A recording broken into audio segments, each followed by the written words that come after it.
for, oh, got it. It's really critical for the advancement of measurement science, for the stability of our economy. And so the work that we're doing is quite valuable. And one way that we kind of achieve that is through the production of standard reference materials. So at NIST, we issue about 1,200 different standard reference materials and also standard reference data. And we also have a range of measurement services. Every year we sell about 32,000 SRM units, and we also do about 13,000 calibrations. This dead weight is actually used to calibrate things like rocket and jet engines. Our group is housed under the Materials Measurement Lab, and the way that we go about developing reference materials is we work very closely with academics, with industry to decide and just try to understand what are some of those measurement needs.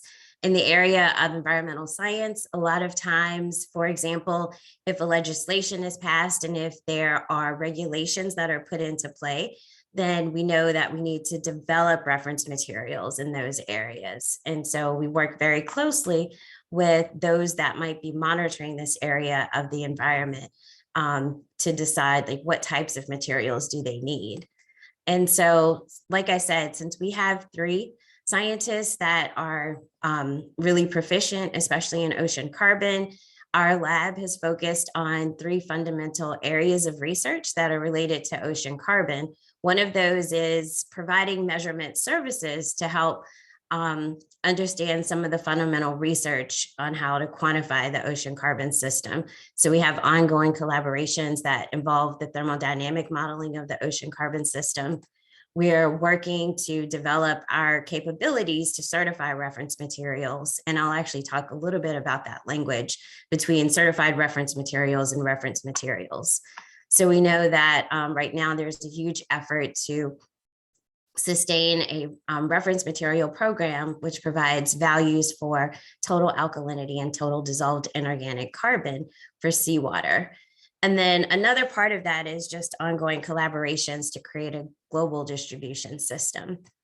And so when we're thinking about this, and particularly with the reference materials, we actually have guidance that is really firmly rooted in just the international metrology vocabulary on how we define reference materials and certified reference materials. NIST issues standard reference materials. That's a trademark for us, but it's the same thing as a certified reference material. So this guidance that we use is published in a NIST special publication 260-316, and it basically defines how we relate our, for example, our primary standards and our certified reference materials to higher order reference systems. And so this is actually a document that we're using as a guidance as we're moving forward to certify reference materials for ocean carbon, because we have pretty strict guidelines as to, what can be done to say that these materials are certified or standard reference materials. We have to follow this in our process. For certified reference materials, what we understand is that a material is certified if it's specified for a specific measurand and it has a sufficient homogeneity. So we do test all of our materials for homogeneity. We have to understand that they are stable for the period that is defined within their certificate and that the measurements are accurate and traceable. So when we say traceable, we want to make sure that they are traceable to a higher order reference system. So this is a measurement system that has been internationally recognized, that it can provide solid values of which all of your uncertainty components have been well characterized. And so the way that we kind of can create these certified values on materials is using a couple of different through a couple of different ways. We can either quantify that measurand using one higher order system, or we can use two independent methods that can be combined together to achieve a consensus value, and that will give us a certified value on the material. So these types of certification processes are outlined in that guide that I just showed. And so this is kind of how we think about it. It's a little challenge sometimes coming out of oceanography, because I know sometimes we might call things certified when I come to NIST, I realize they're not actually certified values. They are reference materials, but we don't deem them as being certified for those particular reasons. And so the challenge for us in looking forward to these ocean carbon values is that we need to develop multiple modes of certification. Right now, we're not sure that there is a higher order method that could give us that straight pathway to certified. And so as we are working through our process, we're trying to determine, for example, what two methods can we use to combine those methods to achieve that certification, that certified reference material with a consensus value. So language is important as we're kind of talking about these best practices and kind of integrating the metrology with the science. And looking forward to the reference material production, we proposed recently at a BIPM WMO workshop that we need a global distribution system to distribute secondary reference materials. And so NIST does have expertise in this area because we had to take the same approach as it deals with gas cylinders. In the area of gas metrology, we have a NIST traceable reference material program for gas standards, which enables the wide distribution of gas standards. And so through this program, which has been in existence, I think for over 30 or so years now, there is guidance and best practices that have been documented as to how these materials can be certified against NIST primary standards to achieve low levels of uncertainty.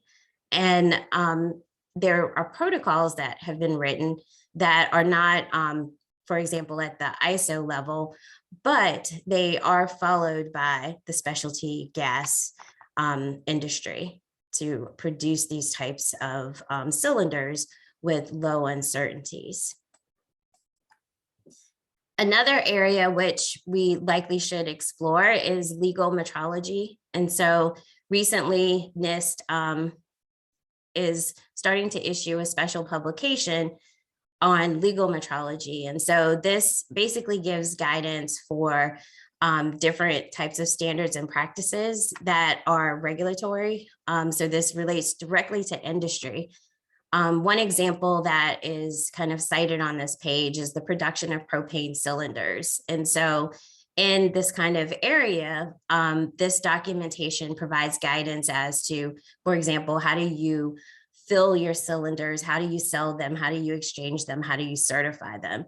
And just in reading about this special publication series, it just made me realize that this too is another good model for perhaps the new direction that we would like to take the ocean carbon reference materials. So I wonder, how can this framework be used to ensure the quality, for example, of global ocean carbon reference materials? And another question that came up in reading about this is, does something like this exist, for example, for sensor manufacturers, which provide some type of stringent guidance as to what kind of criteria do they need in order to ensure that their sensors are developing the quality that their customers are expecting? Another thing that we think about are quality assurance programs. And so for us, especially if you have like a global system where people are making multiple measurements, or, in the case of the gas cylinders, where you have multiple labs that are distributing these types of materials, how well can the labs actually compare to each other in terms of their measurement practices? So one thing that I did want to highlight is that interlaboratory studies are really critical, not just for the users, but also for those that are producing the reference materials. At the National Metrology Lab, from that viewpoint, we do participate in key comparisons. So these are comparisons that are organized by the International Bureau of Weights and Measures, where labs that are proficient in a particular area, for our lab, it's the electrochemical analysis. So doing primary pH measurements, doing coulometric titrations. We compare our capabilities to other labs in this area. And so I think this too is something that is important moving forward for those reference materials or secondary reference materials producers in the area of ocean carbon. And so I just wanted to highlight one of our summaries from the recent Metrology for Climate Action workshop. So at that workshop, we basically posed a question as to moving forward, how will reference materials, and this doesn't just apply to ocean carbon, but to all of the reference materials in the ocean space, like how can we get those connected to this global metrology system? Like what is the route that we need to take moving forward?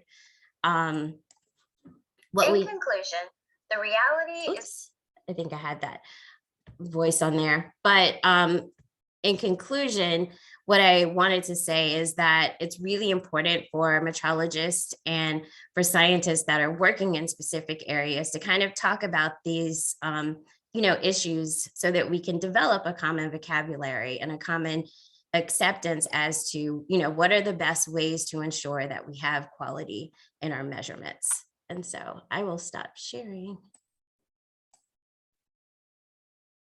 Great, Regina. Thank you very much. Thank you very much for this interesting presentation. I think it was really, are there any immediate questions here to Regina? Just a comment. Thank you very much, Regina, for this excellent overview. And if it comes to ocean sensor manufacturers, there are actually no standards applied to the way how they are manufactured. So the different manufacturers, different understanding of quality, accuracy, and all these different terms. And that's still an issue that has to be solved. But thank you very much for your hint on that. You're welcome. Okay. Well, when it comes to sensors, I think then Piotr was the right person to talk to, at least for certain aspects. So I would just, move into the next talk.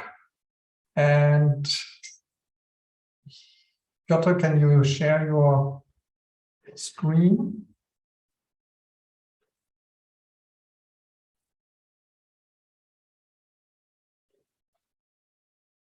Yeah, I hope I have. Yep, that looks good. Okay, so hello again, everybody. I talk about the other perspective a little bit. So Open Geospatial Consortium as the, how can I switch the slide? Yeah, as the organization, membership-based organization. So this is a community that are building OGC, Open Geospatial Consortium standard.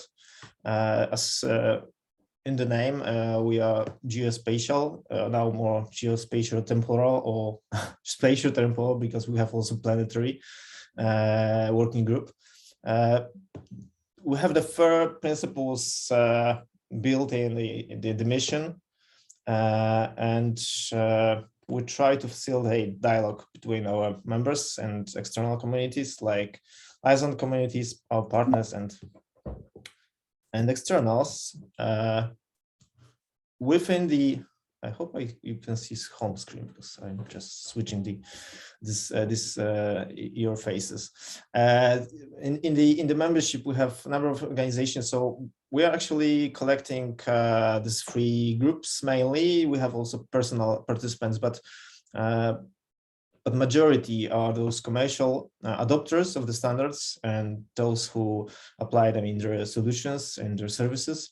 We have the government organizations that are providing tons of the data but we also want to build it on the best practices and the standards, and are very engaged in the definitions of those both.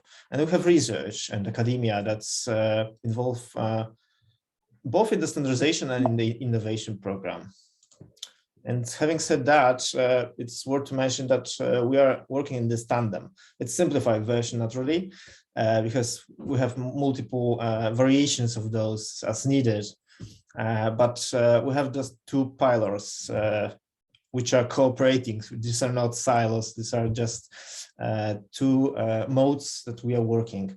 Innovation is experimentation phase, where we help or coordinate adoptions or applications of those standards, and also the new features. And the standardization cycle is somehow stabilization phase, and it's applied for the best practices and the standards, in fact. So just a couple of words about that. There are domain working groups which are working on specific fields like marine, metocean, and these are the fields of the communication. These are the groups where all of those members come with the problems, but also with their solutions, which means they have implemented something, they have some best practices, they want to publish that within the OGC, or maybe rewrite that. Maybe they have some changes in the standards, or maybe there are standards to be defined. So we have also standard working groups, which are actually standard and best practices working group. We have also chartered working groups that are particularly defined for purpose to define those best practices. The implementation is either open or closed, depending on the charter of those. And there's tons of the consultation between those working groups. Which means that this is a field of dialogue between our members. But sometimes we need to go wider. We have the projects that are called innovation, and once we identify that there is something to be verified, or we want to improve something, there is a gap identified that needs to be filled, and that could be the change of the standard, but also it can be, again, definition of the best practices, and that's then in this innovation cycle, which is again, it can be internal, it can be external projects. There's communication, wider communication in this innovation cycle, which means we are consulting a lot of partners that are not OGC members, but have the expertise in the field. And as the standards organization, we need that to build on the real knowledge of the experts. There's also governance, and there are partners and liaisons organizations. So all of that creates this this pyramid, and we have this multiple fields of the governance. And I will maybe not go into details of that because this is more interesting. These are just few examples of the initiatives that took place in last year or are taking place now. These are both standards and innovation, because the OGC sprints are particularly defined to improve the best practices and adoptions. These are the fields, just short events where the applications are developed based on the standards or emerging standards, and that brings the report. The testbed and the pilots are quite similar. These are the projects that our strategic members sponsors usually, and they bring a problem to be solved. They bring some challenges. Usually we try to build it in our agenda, so we have also emerging standards and best practices to be defined, and we want to fit that into those initiatives. And we have also interoperability experiment. where just or mostly our members, without or with sponsorship, just gather together and try to implement interoperability between them. So currently we have several of those. Just to mention that could be of some of you interest is water quality, which is also joint venture with quite significant external participants, and we have the UXV, as we call them, command and control interoperability. It's sometimes a long process to define either both best practices and the standards. So this is actually the backlog, how the so-called EPCA was defined. So Earth observation stack of standards and best practices that could that the Earth observation exploitation platform could be defined on and implemented. So we had a couple of standards before. We had processing services, we had tiling features, and so on. Now we have new version of those, but in the meantime, there was a need from one of our key members, the European Space Agency, to define those suite of standards that could be just linked together, and that brought the EOPCA best practice definition. So as you can see, there are testbeds, so annual activities. There are some hackathons. There are some pilots. Sometimes there are sprints, and any initiative that we need.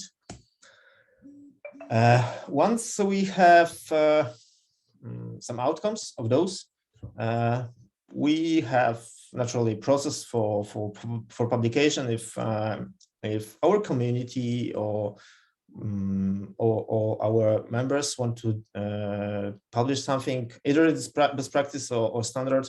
They have several options, and the most long is naturally the standard definition. But this is short path. This is the best practice definition, where you can just bring your implementation, bring your standard, and we have several of those that just gather from the industry or from our community. They just brought out their best practices, defined it as a standard or best practice, and published in the OGC membership. I will go just briefly about that because this is interesting. If we talk about the traceability of the standards, this is the manual work that was done on the observation and measurements suite of standards that has long legacy and heritage.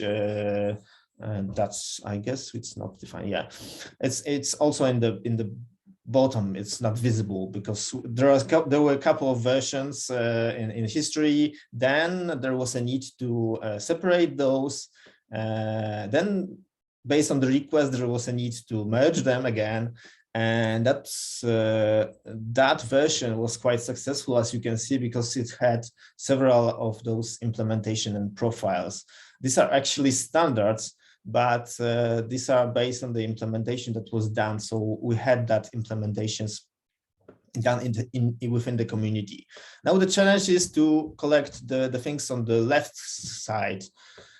Because we have certified implementation validators, IPRs, some derivates, but we have also tons of community content. And this is a challenge, how to link that regulated normative in inventory with those tools, showcases, and all that needed things like mentioned here, or mentioned vocabularies that Regina was also using. So yeah, one of those ideas to use this triple store defined in OGC server, but I'll just skip that because we don't have so much time, and just point you to point your attention to this one, because this was done between some of the standardization organization, but also in collaboration with the adopters. And this is how the best practices or the standards can be used in the organizational program. Here we have the national program, but it can be applied for probably any of those. And here are some key steps, but also some key factors of the success. So you can have, well, you need to define goals, scorecard, and that's obvious and boring. But there are also some bottlenecks, and as we recognize, the inventory assessment and gap analysis is quite extensive, and when you start that, you never know how long does it take. That's why it's important to have that legacy. Legacy meaning what we get out of that process. So we have some internal policies, but we can have those best practices. And we can have the requests, so that's appreciated when there are some requests from the community that can help improve the standards. And that's probably the last slide. Just a couple of ideas how the SDA organization like OGC pillars can be linked to these partners like OBPS. So we can naturally invite any of the members into the discussion with the standardization program, but we have also these domain working groups where we can invite non-members. We can have the output from the standardization program, and naturally there are some joint ventures. Like mentioned, interoperability experiment where we have the WMO and UN and a couple of other organizations that are just working together because there is a need to define new version of water quality ML, and that was the quite short project. And that's all from my side for the beginning. And if you have any question about that, I hope that it was helpful insights how it can be defined in the SDO or wider. Great, thanks, Piotr. Are there questions? Well, I have a question. What actually is I think it was very interesting. Also, while it's very complex, I think what you do because it's so widespread. I mean, you deal with standards, with best practices, with the application, with the feedback and all that stuff. What did you mean by community standards? What is actually being? Okay, maybe I will just show you this one. So community standard is a standard that has a particular, I hope that you can see my screen.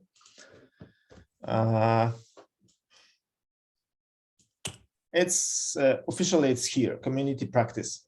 Okay. So yeah, it's a standard, which means it defines the depending on what's defined. So it can be the model, it can be the API, it can be the mechanism of data exchange because we are all processing, but that's something that came in this short track, which means there is an implementation that's probably useful for others. Just an example, just recent example is the extension of the sensor things. So our members, which are working on the citizen science, needed something that will normalize their work, because of these citizen science project, several of those citizen science projects work in different needs, and every time they started the project, they try to invent something new and better. So after several of those iterations, our members defined the extension of the Sensor Things API. That's called now Sensor Things API Plus, which is which has the extended model that supports those citizen science initiatives, and that was implemented within one of those innovation program, I guess even externally for the OGC. But they recognize that it can be useful. So they went through this fast track where they brought that into the OGC. It doesn't have to follow the long path. So there is no working group for that. There is just a document, or well, currently there is not only document, but some vocabulary, some resources and so on. but there's this community practice, and that goes just through several edits in the publication process. It has this cycle of public comments. One important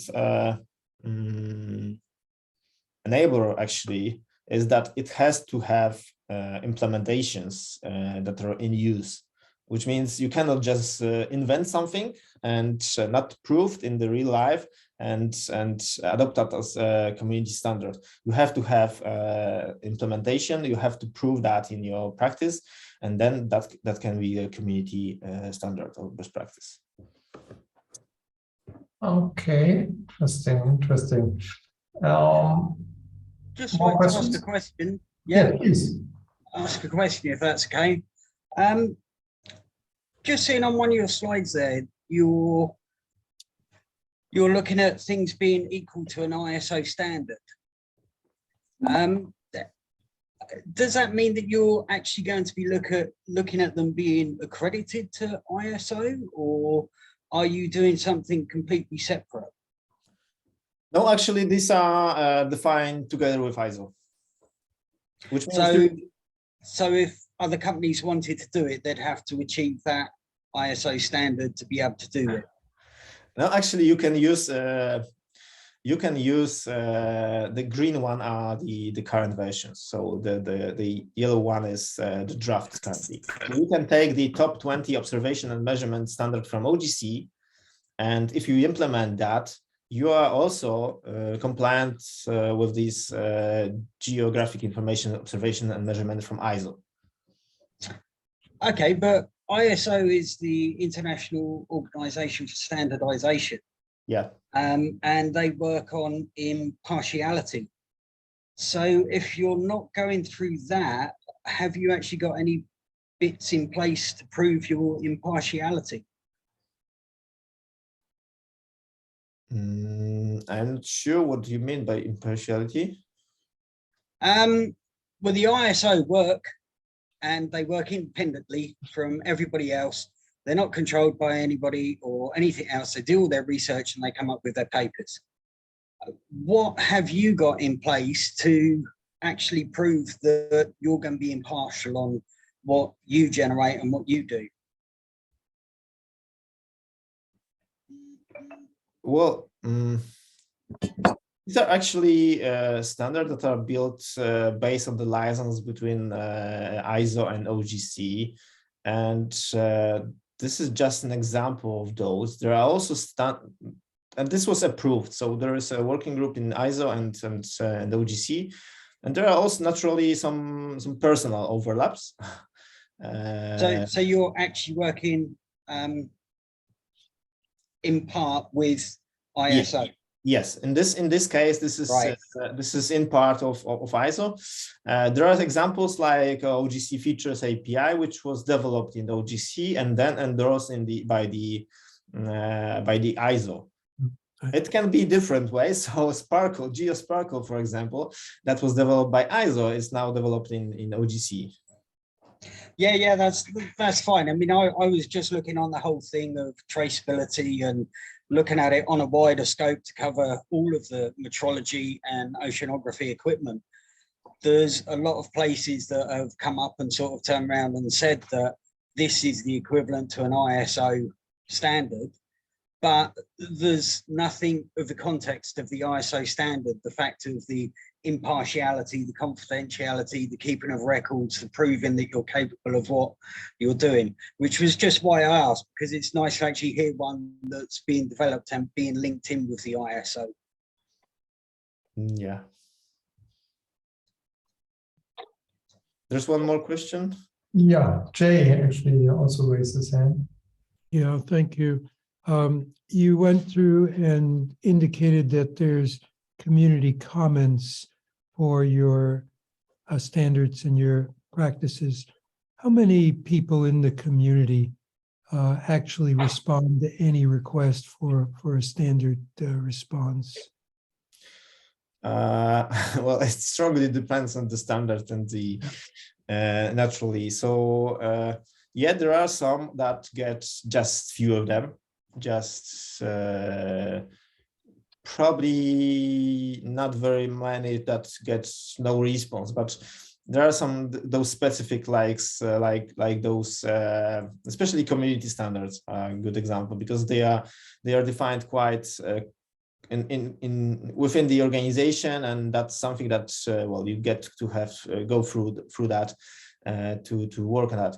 The observation and measurement, for example, is something that was meant to be published probably end of the 2021 or 2022, while this is still in the review process because of the number of the changes. Well, usually there are also not significant remarks. As if we talk about the standards, maybe there are some more if we talk about the best practices, like these geospatial on the web best practices. So this is something that already had number of remarks internally and more, but it's not dozens or hundreds, but several meaningful. Thank you. It's also, you know, because of the process that takes time, and this example, the observation and measurement, is current version is being reviewed more than 2 years now, which means there's a couple of considerations that are taken and presented on this member meetings, which means a number of things pop up already, which is good because you know, the public comments are problematic. You have to manage them somehow, and it cannot be done in this very interactive dialogue, which means this is a problem. Which means it's good to have them, like in the usual development of everything. It's good to have that feedback before you publish something for public comments. Mm-hmm. Thank you. Yeah, I think that was a very good question. I think we can maybe take that also up later again by thinking about ways and how to really do this review process in a more efficient way. And also, you also showed that here, we can talk about it later, the way in tracking actually the modifications of documents, where to do that, how to do that, are there tools available, kind of these things. But I would like to move now forward to the next block, which is on carbon reference measurements and recent experience of particularly two groups, IOCCP and also the Integrated Carbon Observing System in Europe. And Maribel, please start with the first presentation on that matter. Thank you. Thank you. Let me share my screen, so hopefully you can see it. So hi everyone, as he was introducing me, I'm Maribel García Ibáñez, and here I will present you the multinational effort brought together by the IOCCP, or the International Ocean Carbon Coordination Project, where we want to look for a global solution for the availability of reference materials for the seawater carbonate system. Yes, now. So as most of you may know, the availability and consistent use of reference materials over the past 3 decades have enabled comparable measurements of seawater total alkalinity and total dissolved inorganic carbon with known quality. And these measurements underpin our ability to assess changes in the ocean carbon cycle and quantify trends in ocean acidification, and are ultimately populated into data products that inform the Intergovernmental Panel on Climate Change and led to shape global environmental policies. And that is why we need to maintain these high quality measurements of the seawater carbonate system. However, the supply of the seawater carbonate system reference materials relies on one single laboratory that is managed by Dr. Andrew Dixon at Scripps Institution of Oceanography in the US. And the COVID pandemic highlighted the failings of the current system. And it was stated in this news articles from Science that I'm just have a screenshot here that was published in September of 2021.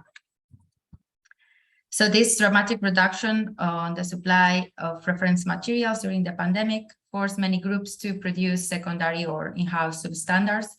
And this is a challenging task because there are no standard protocols for the production, neither for the quantification of their uncertainty. So this could result in a non-uniform production of these substandards and lately in lower quality of our measurements. These secondary substandards are currently produced in Japan, China, Australia, and South America for in-house use. And in Europe, as Tobias will explain later, ICOS performed initial attempts for these regional distributions within the ICOS network. And there are some pictures on the right from the production of these reference materials for the ICOS network. So this ICOS-led production showed that it is possible to produce stable secondary substandards. However, we still need to work on certifying these secondary standards so we don't compromise the quality of the seawater carboning system measurements. Most of these substandards that are highlighted in this slide, if not all of them, supply their uncertainty as the as repeatability of the measurements. So there are no certification or true value of the parameters they have. So with the expected increase in the use of these reference materials for the seawater carboning system by the current users, as it is highlighted in this slide, and also the additional needs coming from the increased focus on ocean and coastal observing, and also the introduction of mitigation measures to curb ocean acidification, we will have more and more demands on these reference materials for the seawater carboning system. And therefore, it is crucial that we create a robust and sustained production and global supply of these reference materials for the seawater carboning system. And that is why several targeted events and meetings have focused on the production of these reference materials for the seawater carboning system that involve different stakeholders. There is a small list of them in this slide. And in the spring of 2022, as one of the members of the Scientific Steering Committee of IUCCP, I organized a workshop on behalf of the IUCCP to bring together the international community of stakeholders and broaden the discussion on creating a more robust system to distribute the seawater carbonate reference materials. And the group that was brought together began planning how to create the global production network for these reference materials and how we could start writing a position paper to push for the need for this new scheme of production. So probably Tobias will also show this slide because I took it from him. So this is the potential structure of this global network of production and certification of these reference materials. And this will involve the establishment of spaces that are capable of bottling and distributing seawater in geographically strategic locations, with one hub remaining in the United States, and the creation of at least 2 additional hubs, one in Europe and one in the Asia-Pacific region. And in this model, these regional hubs could send their samples to highly qualified labs, just as the Diction Lab, or to national meteorology institutes, as Regina was highlighting, where they will perform the certification for them. And the hubs could be responsible for conducting the initial characterization of the materials and likely to continue performing stability testing. So to ensure the quality of the hubs' analytical capabilities, that we will also need to establish cross-validation inter-laboratory studies or quality assurance programs. The creation of these regional hubs will also help to reduce the costs and the workload on the reference materials, because it will reduce the cost of the logistics and distribution, which is one of the most costly parts when a user purchases these reference materials. And the creation of these regional hubs will also provide another advantage, which is the availability to provide reference materials from seawater from the Atlantic Ocean or the Mediterranean Sea. In the moment, we only have certified reference materials of not certified, I don't want to use the wrong vocabulary, reference materials from seawater from the Pacific Ocean that are used globally from all the oceans in the world. And as Georgina was highlighting, we could use resources from the global metrology community to help us to develop this new scheme. This could include guidance on the development of the standard operating procedures, for example, outlining the details on how to best establish the traceability, conduct homogeneity studies, and how to establish uncertainty of the batches. And we also hope that national metrology institutes coordinated expertise to provide measurement services such as the certification of total alkalinity and total dissolved inorganic carbon, which is what we have nowadays. But we could also they could also help us to develop new certified reference materials, including the pH reference materials, materials for isotopic values, or simply cheaper and more efficient ways of performing any of these measurements. So as you already saw this slide from Regina, we had a meeting last week with the metrology community, which was really fruitful about the discussion on how we can better have a communication between the oceanography community and the metrology community. So for example, NIST are developing their capabilities to serve the carbon system community to create a new lab for certifying the standards in the US, but we need to include all the actors involved to create the best production scheme possible. So this can be achieved using infrastructures just as Minke, that will be explained later, and they have some strategies that can be used to bring together all the people involved in the process. I also want to highlight that even though I have focused on the seawater reference materials for total alkalinity and total dissolved inorganic carbon so far, the seawater reference materials for pH are also needed. As it is shown in this slide, there has been 2 community surveys, one held by the GOA-owned Mediterranean Hub last December, where they was highlighted that pH is the variable that was measured the most within the seawater carbonate system. And additionally, the interagency working group on ocean acidification surveys researchers from around the world on their use on seawater carbonate system reference materials. And the survey laboratories use the current reference materials that are only certified for total alkalinity and total dissolved inorganic carbon, also to perform the quality assurance for pH measurements. So this is telling us that we need to provide seawater reference materials for pH as well in this new scheme that we are talking about. So to conclude, this workshop that was held last spring helped to start planning for this pathway forward to establish a global production and distribution network of seawater reference materials for the carbonate system. And we are in the process of drafting a position paper to promote this vision, and we will also work on establishing common procedures and best practices for producing the secondary in-house standards that most labs are still using, and we will keep using in the meantime while this scheme is finalized. We do believe that it is necessary to create a robust and sustained production of these reference materials so that we can properly document the changes that are occurring in the ocean carbon. And before I finish the presentation, I just want to give a big thank you to all the participants of the workshop, and also welcome any of you that have any thoughts on how we can involve more people in this discussion. And with this, I thank you for your time and will be more than happy to take your questions. Thanks, Maribel. Are there questions, immediate questions?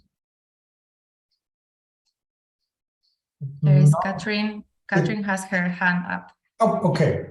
Yes, I have a question. I'm not an expert, but I was wondering, when you showed your maps with the regional hubs, so you have the Dixon lab, which will be the producer of the primary reference material, but it will also serve the Pacific community, and it has a low uncertainty. So will this not lead to a discrepancy on the quality of the data collected in the Pacific rather than in the other regions? Yes, so I totally get your question. So yes, the idea is to have this initial scheme where we still rely on the US for the better quality standards, but the final goal is to have different metrology institutions performing the same quality certification for all the standards produced in the different hubs. So this is kind of the starting point where maybe the regional hubs still would need to rely on the standards of the US, but the final goal is to have like independent labs, but they will still do cross-validation to make sure that the quality of the standards produced everywhere are the same quality. Just that this is kind of in not the final ideal production, but yes, we will need to know the uncertainties that are associated to the certified values, so we don't end up with lower quality of measurements. Thank you. You're welcome. Thanks a lot. Any more comments? So then we will move to Tobias, reporting on the same block of carbon measurements. Yes.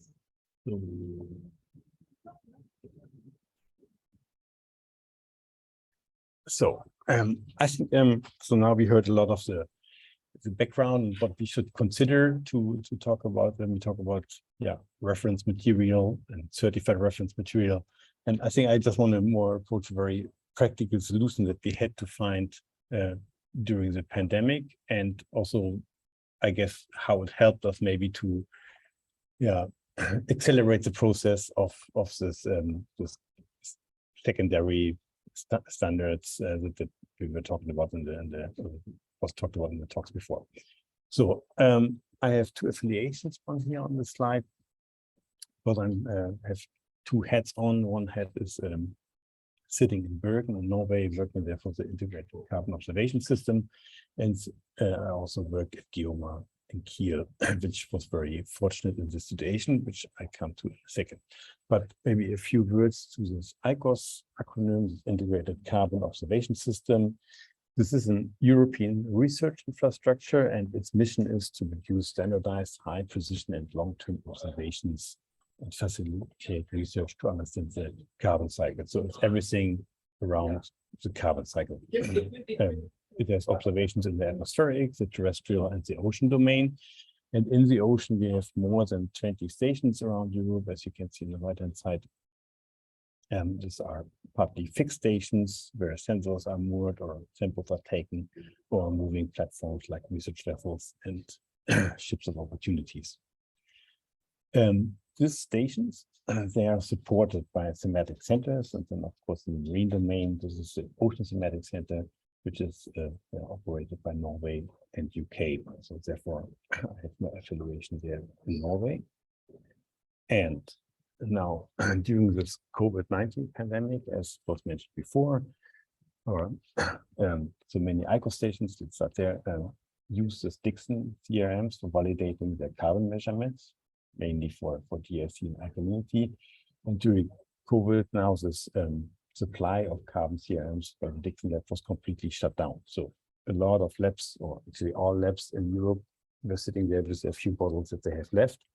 And it was clear that this is not enough to sustain the measurements that they are supposed to do.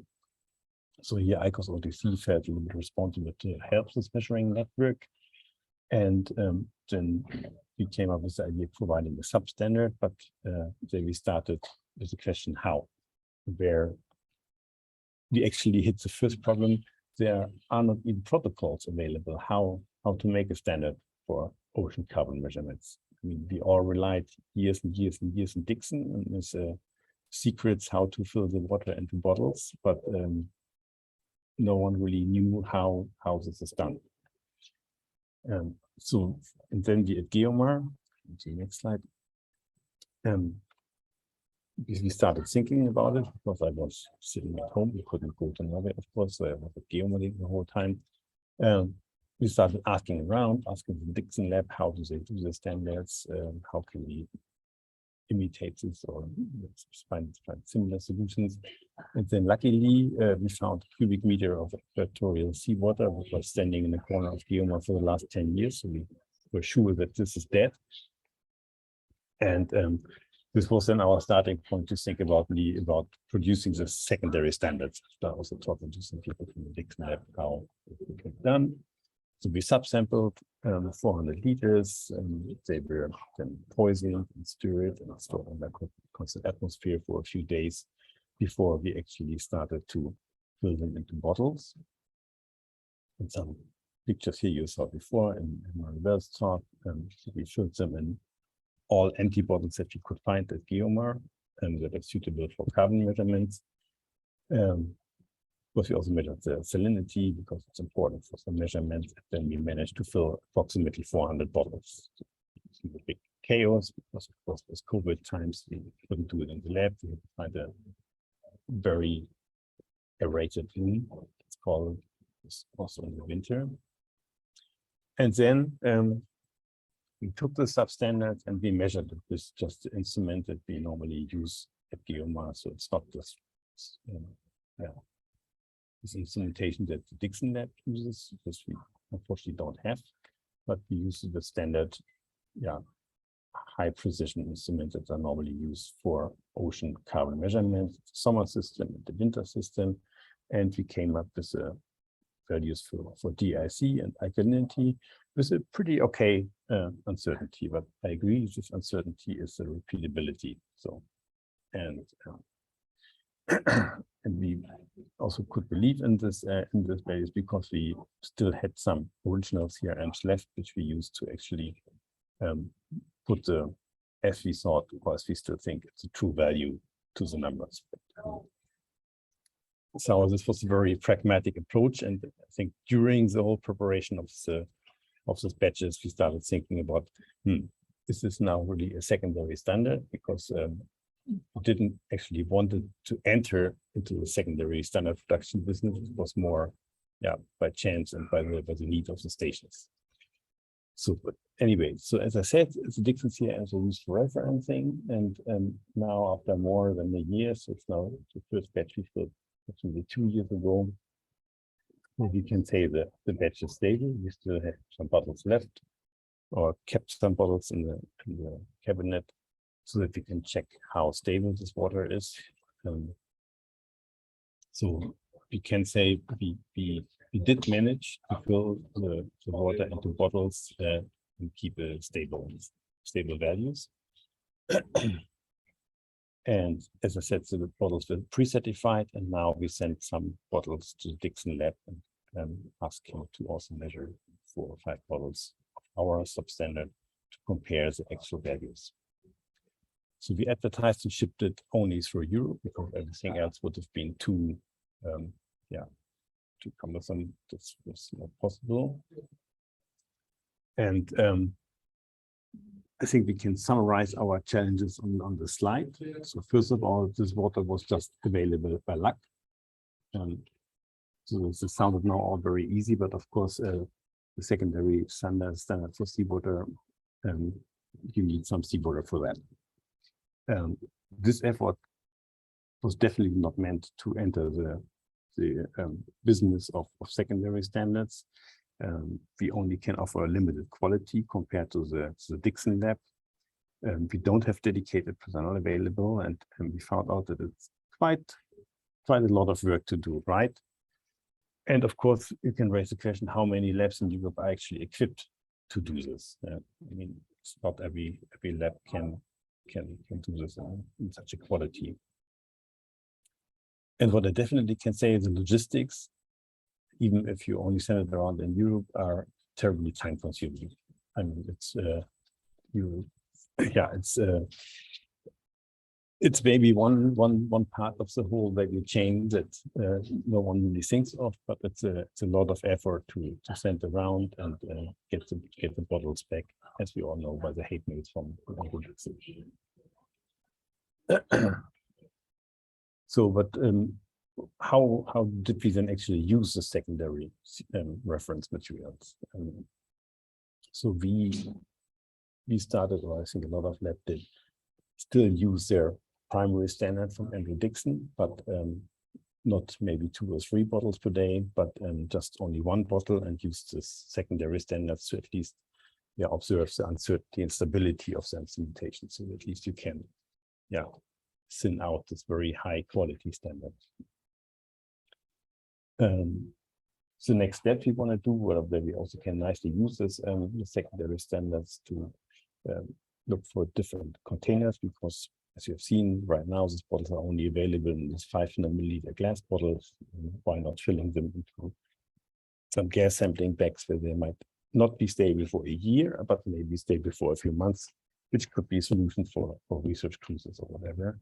And you would save a lot of space and weight shipped around. Yeah, as I said, it could reduce the usage of primary reference materials, and this slide was seen before, but I think it shows quite nicely the value chain. Sorry, I have you here over the slide. So there's a little bit the steps what you need, and I think this doesn't matter if it's a certified reference material or just a reference material or a secondary standard. You need the seawater, you need some kind of filtration, sterilization, you need bottle logistics, you need the filling, you need to do the analysis, and you need to do the distribution. And the only thing where I see that these more local hubs can really be a big benefit are in the bottle logistics and the distributions, and benefit in terms of cost, because there's also discussion going on that this CRMs from the Dixon lab are too expensive for several countries, and how we can reduce the cost. And there I could see this local hubs with the secondary standards being a benefit on cost, because you don't need to send it around the world. And maybe we can find a little help with the distribution, because as I think the Dixon lab needs to be cost neutral, so they have to really earn the money with that. And with that, I leave it to the slide here. As I said, this was more an example that was born from a very pragmatic approach, and where on our way we learned all the problems when you want to talk about standards, or what is the secondary standard, what is the certified standard, what is the reference material.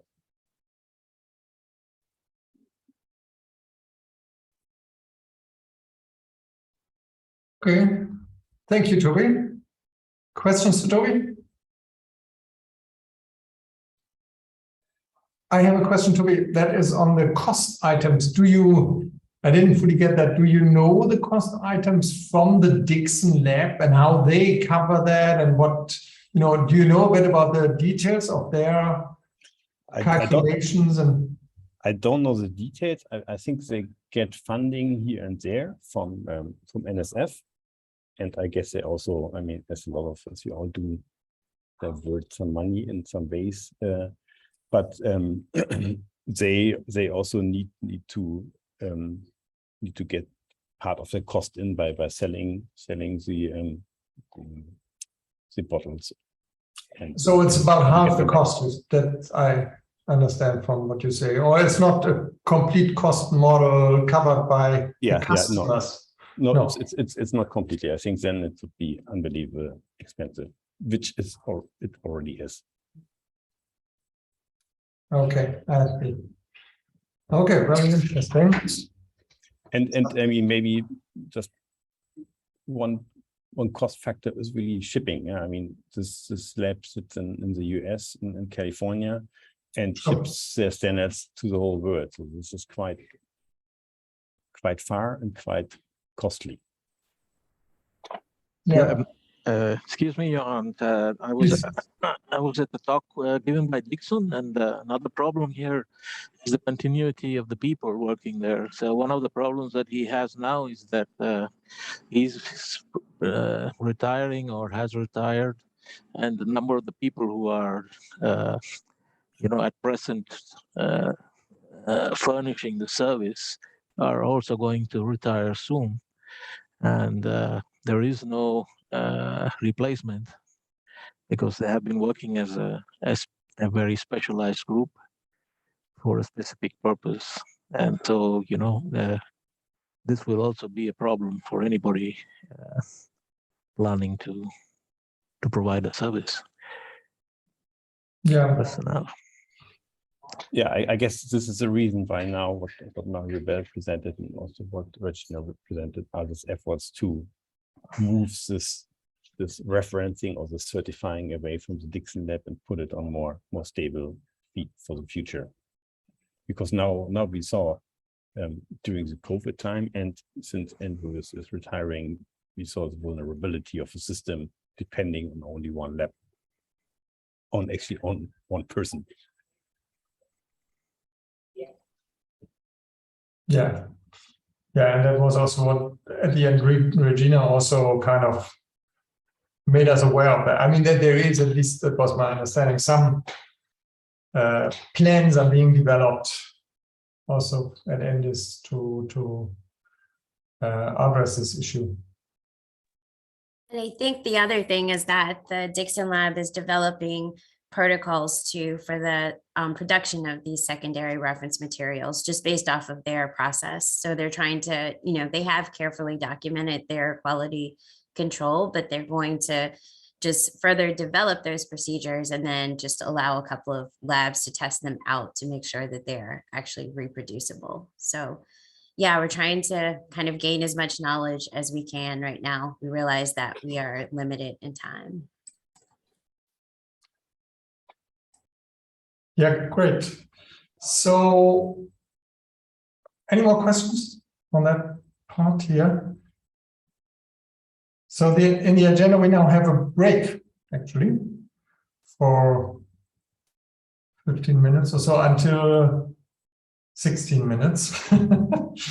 And yeah, then we reconvene here to hear about organizational or project approaches to standards and best practices and completing or and merging that framework with two examples, I think very interesting examples from the Minke project that was also cited by Maribel, and from the Japanese Oceanographic Society from IWAO. And yeah, I hope to see you soon back. Stretch your legs, have a coffee, and then see you in 15 minutes, actually. Okay, thanks. And Toby, you how long is your layover? No, I'm back in Hamburg, so I will now I will close the meeting here and continue on my phone and try to get actually home. Thank you. Jay, Johannes, yes. Can we take a picture of everybody if they turn on their videos so we have a Okay, yeah. session? Please do all switch on your camera.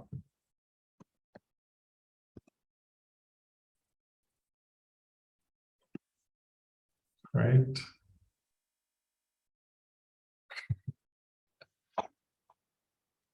Very good to see you all.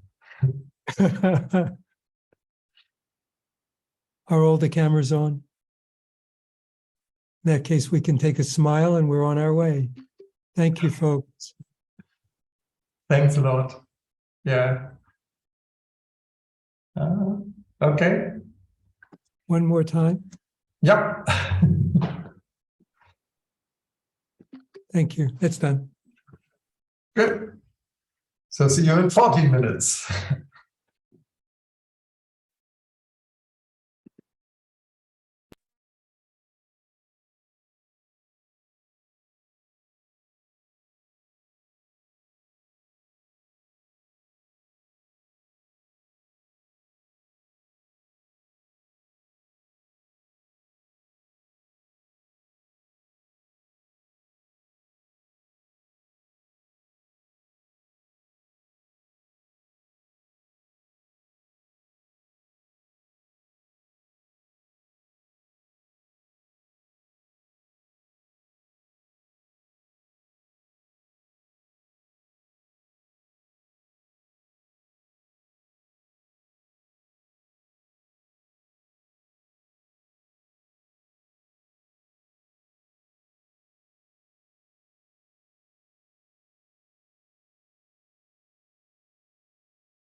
So I should check the.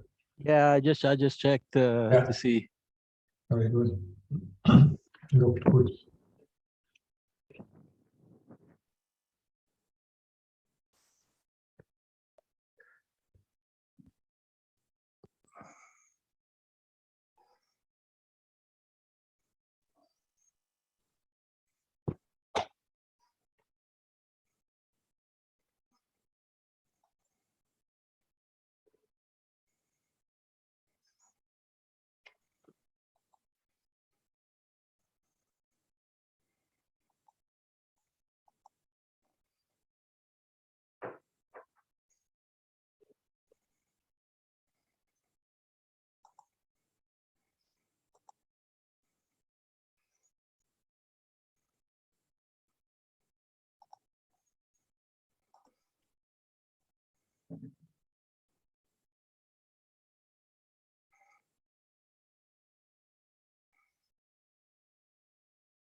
Right, is that a special software that makes the camera is a little bit unfocused? Yeah, I think it's just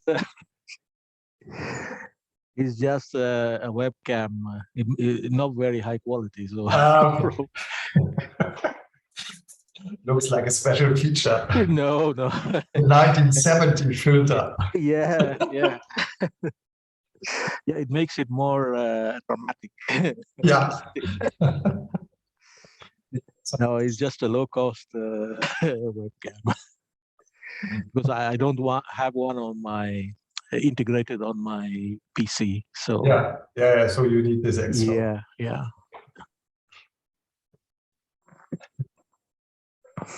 They put too much of stuff in the PCs now. So it's better to Yeah, true. I mean, yeah.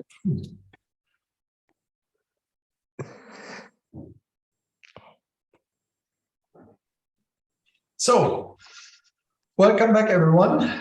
I hope you had a short, relaxed break. And we come to the last two presentations and then to an open discussion or a discussion where all what has been accumulated in your questions maybe, or you come to something in the break, can then be asked. And we start with Rajesh here on the Minke project, please. Okay, I will just share my screen. Yes.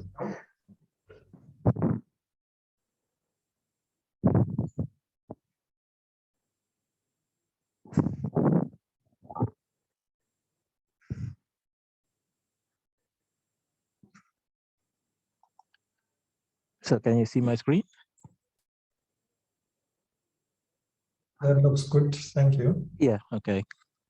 So I'm Rajesh Nair. I work at the National Institute for Oceanography and Applied Geophysics in OGS, it's the OGS in Italy. And I will be talking to you about MINC.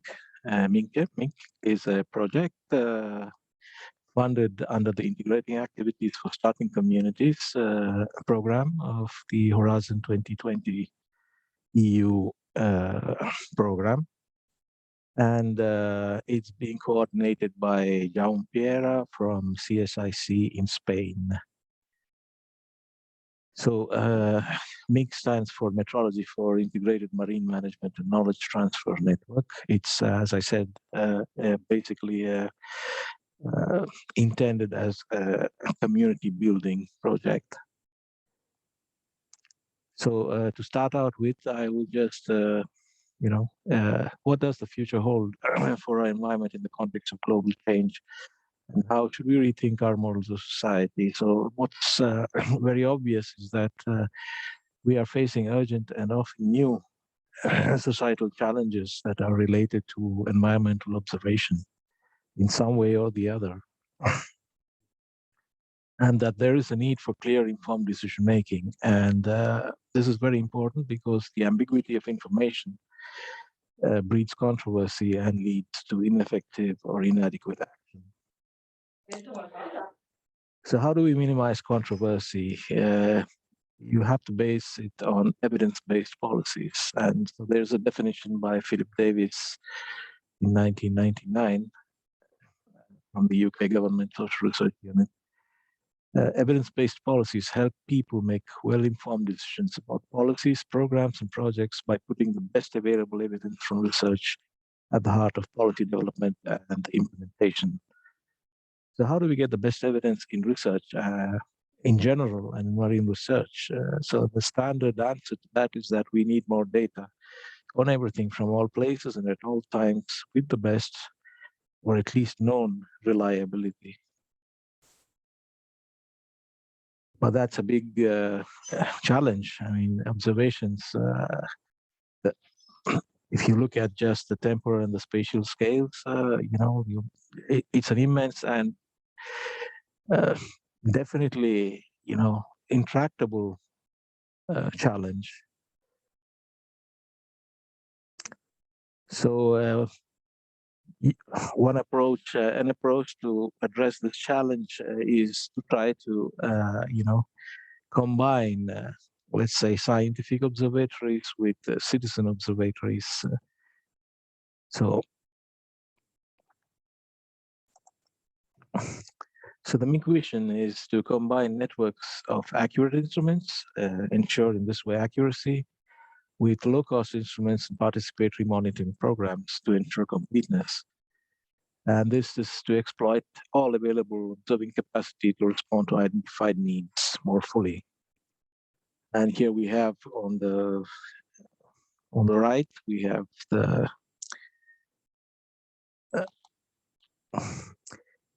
measurement traceability pyramid.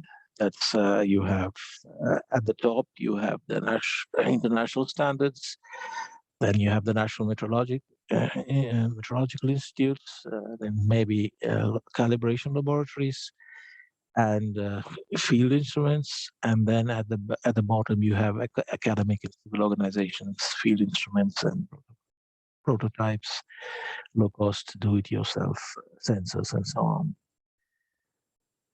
So this is just an example of what we mean. So what we're trying to do is to strive to optimize the quality of observations by maintaining meteorological traceability to the greatest achievable extent. So we have accurate instruments and low-cost instruments, and we try to combine the two to optimize accuracy and optimize completeness. So combining the aspects, so we have selected stations where, with very accurate measurements made by trained staff and with scientific backing. And then we have a large number of stations or measurements coming from low-cost sensors, from maybe volunteers, and so on. And the idea is to try to get the data together and optimize in this way all available observing capacity for a specific purpose and a specific need. So MINC has provisions for community engagement. It has networking activities, which is mainly to build the community. And then it has transnational and virtual access activities, which is again partly to build the community and also to extend the MINC resources up towards external users. And we have also the joint research activities, which is a small part in these kinds of funding programs. And here we have specified specific topics to address on specific measurement themes. We also have engagement with stakeholders, and this is mainly through the two instruments, which are transnational access and virtual access. And again, the main activity, again, the main objective is to try to advance on this fusion between accurate measurements and low-cost measurements. So the MINC activities, it links with the quintuple helix model of innovation, which is the current innovation model that's being used by the European Commission. So we have the triple helix, which is mainly academy, industry, and government, and that's mainly as well as the quadruple helix, which is also including society, and this is sort of contained in the networking activities, which is building the links there. And then we have the transnational and virtual access, which is, which raises the model to the quintuple helix, where everything is contextualized in the context of natural environments, in this case, ocean health. What MINC is trying to do, so MINC is trying to build a cross-cutting community involving mainstream metrology and oceanography to improve the reliability and usability of marine measurements, particularly in the long term. It's also trying to build a unified platform to help coordinate and promote research and training in marine metrology in Europe, establish common guidelines for developing and or standardizing measurement definitions, instrument calibration procedures, and reference materials for key marine observables, such as EOVs, essential ocean variables, and essential climate variables, and so on.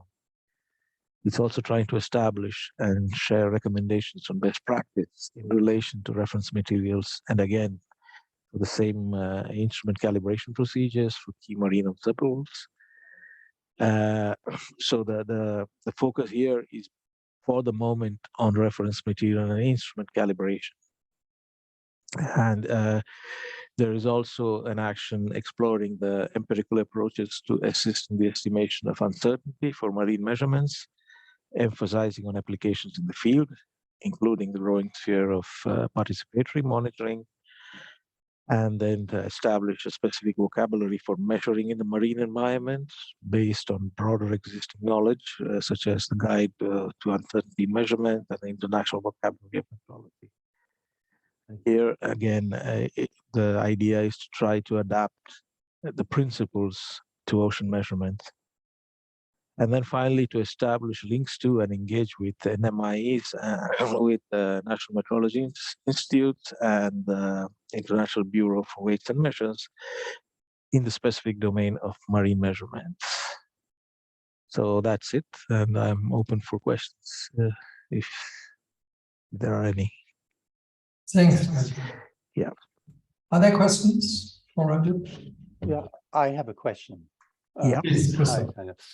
Okay, I'm a little bit involved in the Mieke project as well. I'm in the advisory board. And so my question to you would be, how do you think about the implementation strategy? So how would you like to implement your idea? So do you need to get organizations like IOC, GOOS or involved, or are you more working on the European level? So what's the plan? Yeah, we need, I think we need to work from both ends, from the bottom up and from the top down. So we need to get BIPM involved, and we need to get the community involved from the bottom. So one of the things that came up at the recent BIPM WMO workshop was to try to maybe push the BIPM into organizing something like a task group or a special on marine measurements. And in this way, we have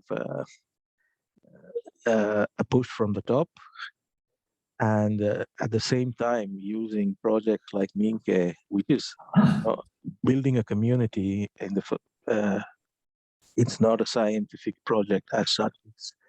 It's funded to build a community, but you need to build the community to take action. So this is just the first step. It's to get the people together and get the projects together, and then focus on this specific topic. And as far as I know, it's the Mieke is the first initiative that's has brought together NMIs with the oceanographic community. And it is a community, which means that it's open to anyone who wants to enter. So it's a project because it's funded, but the idea is to build a community that is maybe like the OBPS, if you like. I hope I've answered that question, or you want me to go into more detail? No, thanks. Yeah. Thank you. Are there more immediate questions? Otherwise, we can talk about it. Other questions later. After the next talk, actually, which also outlines, I think, an approach for a certain community, which is from Yuval from Jamstack. And please, wow. And thanks a lot. I mean, it's in the middle of the night, Tokyo, right? You are muted, Yuval, please.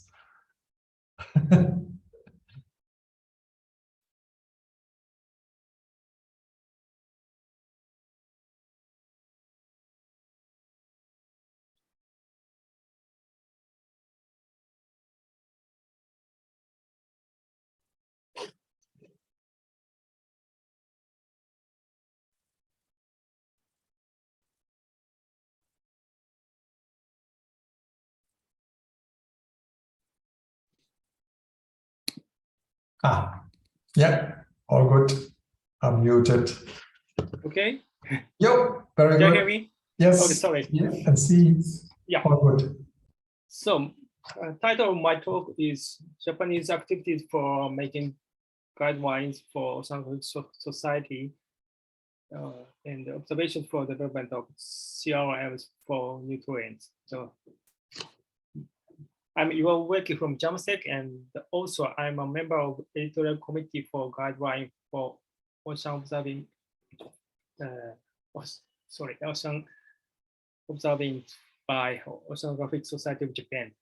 I have two topics. One is the guideline for ocean observations published by the Oceanographic Society of Japan. And the second one is the development of CRMs for nutrients.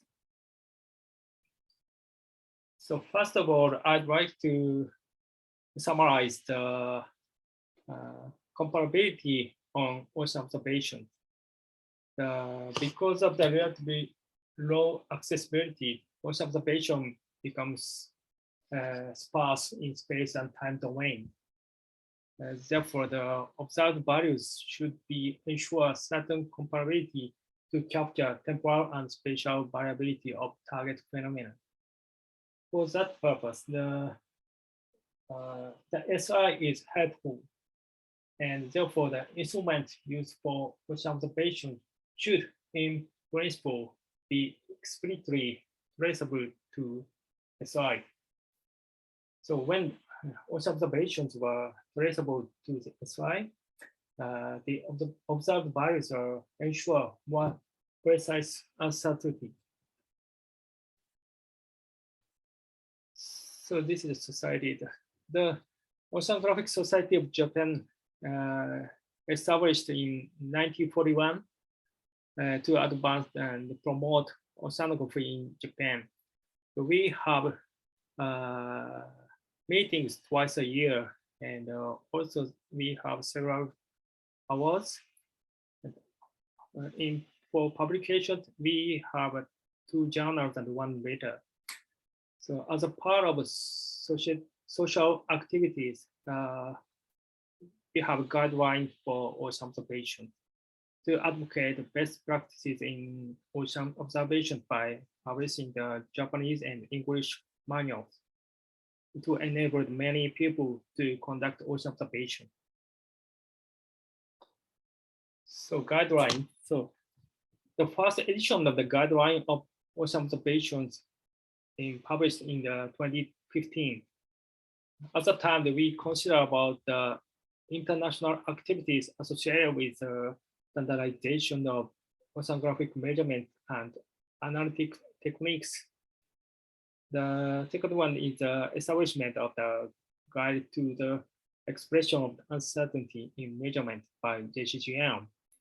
The final one is a discussion for monitoring climate change on the SI traceable basis by CGPM. So concerning that, the society has decided to set up the editorial committee for the guideline of ocean observations to review and create the various existing guidelines, and also to incorporate necessary revisions and fill in any gaps. Then we published guideline describing the most up-to-date oceanographic observations and analytic techniques, and disseminated from the website.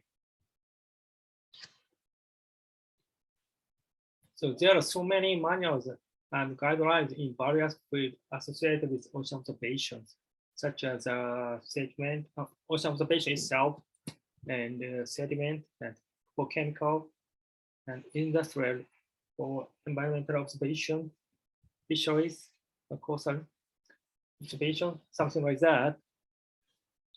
So however, the most of part of those manual or guidelines, however, basically in-house or institutional ones, they're not comprehensive ones.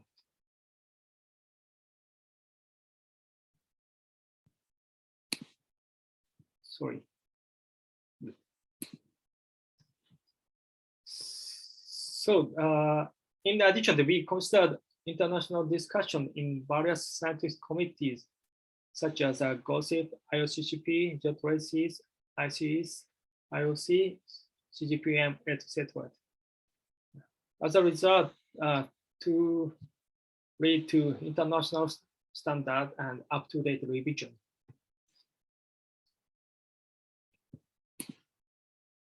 So this is the contents of the guideline.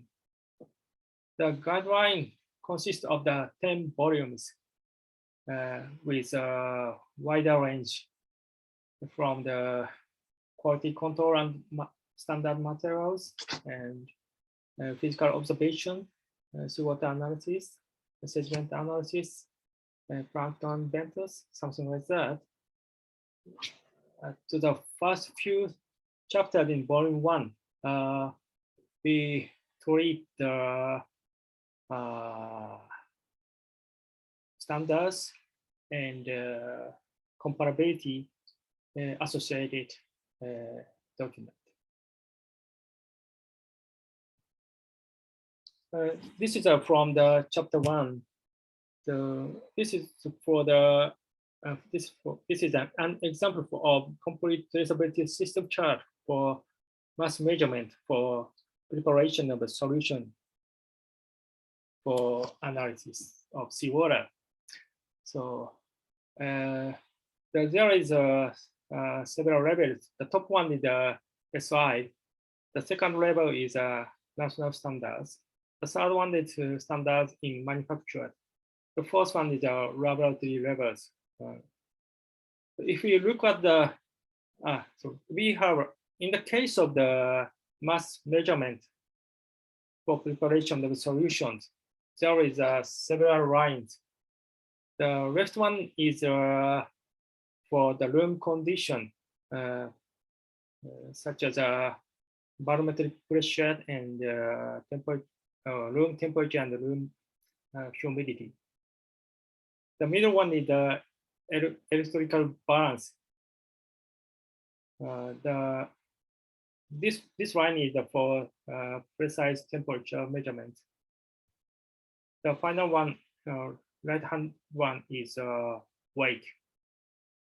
If you look at the bottom levels, this is for the balance. There is a certificate number in the bottom of the box. This certification number will can be traced to the manufacturer standards, and also go back to the national standard and SI. So as shown here, the reader can easily run this kind of basis of the SI traceable system and the estimated of the uncertainty in source observation. This is a kind of a lecture for the observer. So the next, we move to the second topics.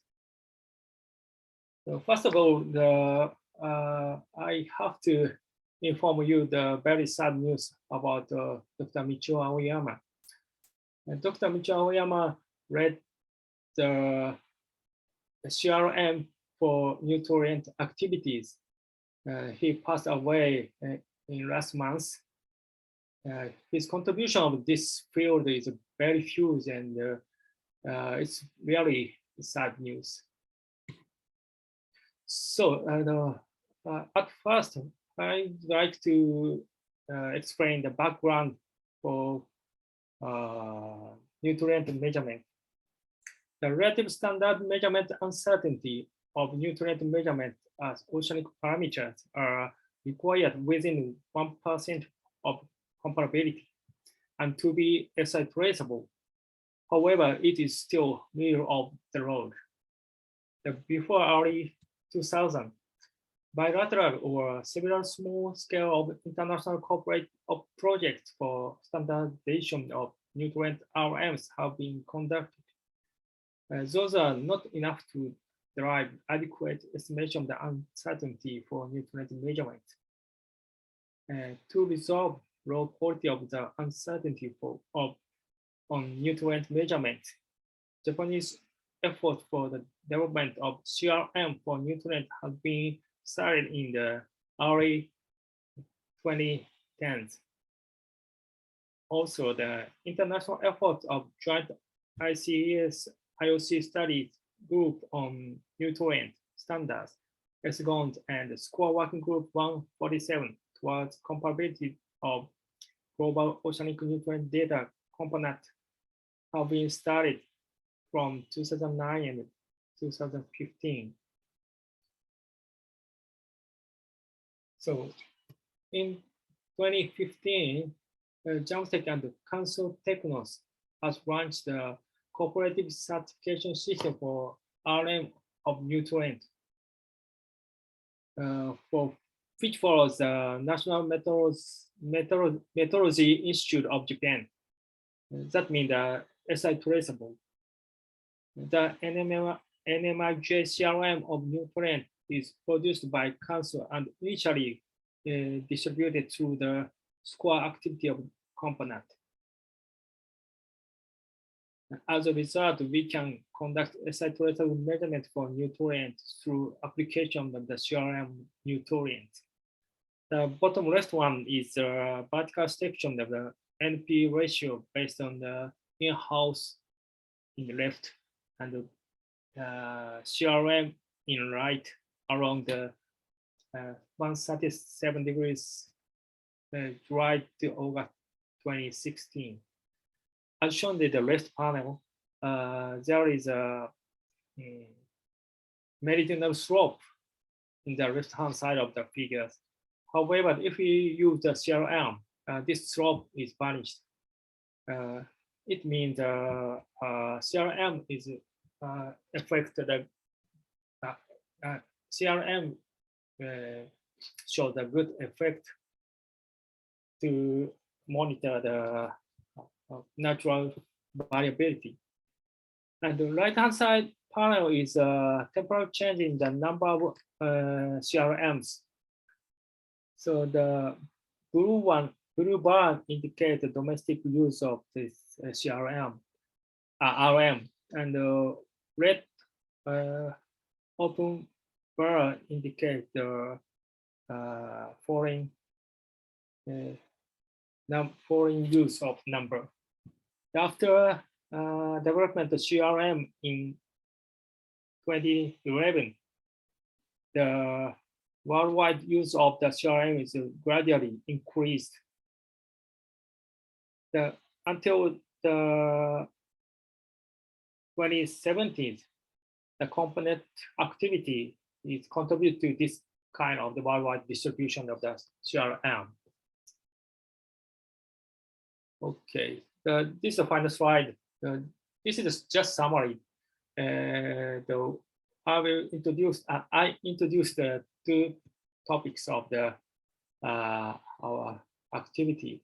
One is a guideline of ocean observation published by JOS, and the second one is development of CRM for nutrient. I'll stop here, Zati. Okay, thank you, Iwao. Yep. Very interesting. I think other questions to Iwao.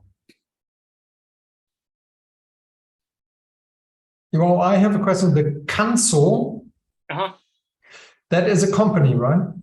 Yes. So you, in other words, you commercialized somehow the creation of that reference material, and the world can buy it through Kanso. Is that correct? Yeah. The basic at first Kanso produced the reference material, and we Jamstack cooperate with Council to certificate that reference material. Okay, so it's a two-step project. So they produce it and bring it over to Jamstack. Jamstack approves it, so to say, and certifies it, and then you ship over. Mostly yes, but we Jamstack cannot certificate the materials. Just conduct the kind of worldwide experiment, like carbon presented by the previous presentation. Yeah. So through the SCORE project or something like that, and exchange the intercomparison with the other materials. After that, the point is Japanese activity is the council RM certified by SI traceable system.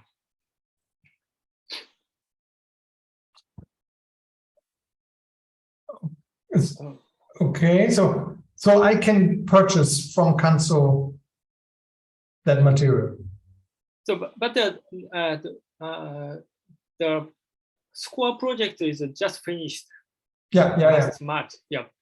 During the project, the JAMSEC provide the seawater. I mean, we can take seawater in a certain area in the Pacific Ocean. However, the council does not have a big ship. Therefore, the problem is how to get the seawater to provide the reference materials. Sure. Okay. So it's a bit what Tobias also showed us for the carbon material that was just by chance were 1,000 liters of water somewhere. And okay. So this is an important cost item or logistic item. Okay. More questions here directly to Iwan? If that is not the case, I would like to open the general discussion here. I think we saw quite some interesting examples for the various fields where standards and best practices being different in nature, but relying on each other, demonstrated to work in a coexistence. And I believe what personally I was really happy to see was that most of you, of course, started the presentations by starting with the need really for society or for stakeholders to have really information that is available to a very high degree of quality in order to really have decisions based on it and monitoring as well, I believe. And that actually is linked to funding, I think, directly. And so from what I saw in all these efforts, there's a lot of work done, and that work, of course, needs funding. And I would like to ask Piotr, actually, how is OGC, how is it being funded? How is your effort maintained for such a long time? Oh yeah, that's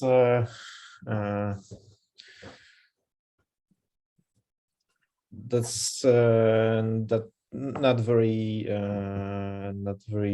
secret. Well, first of all, we are member-based also in the terms of financing. So we have these levels of the membership, and based on that, we had different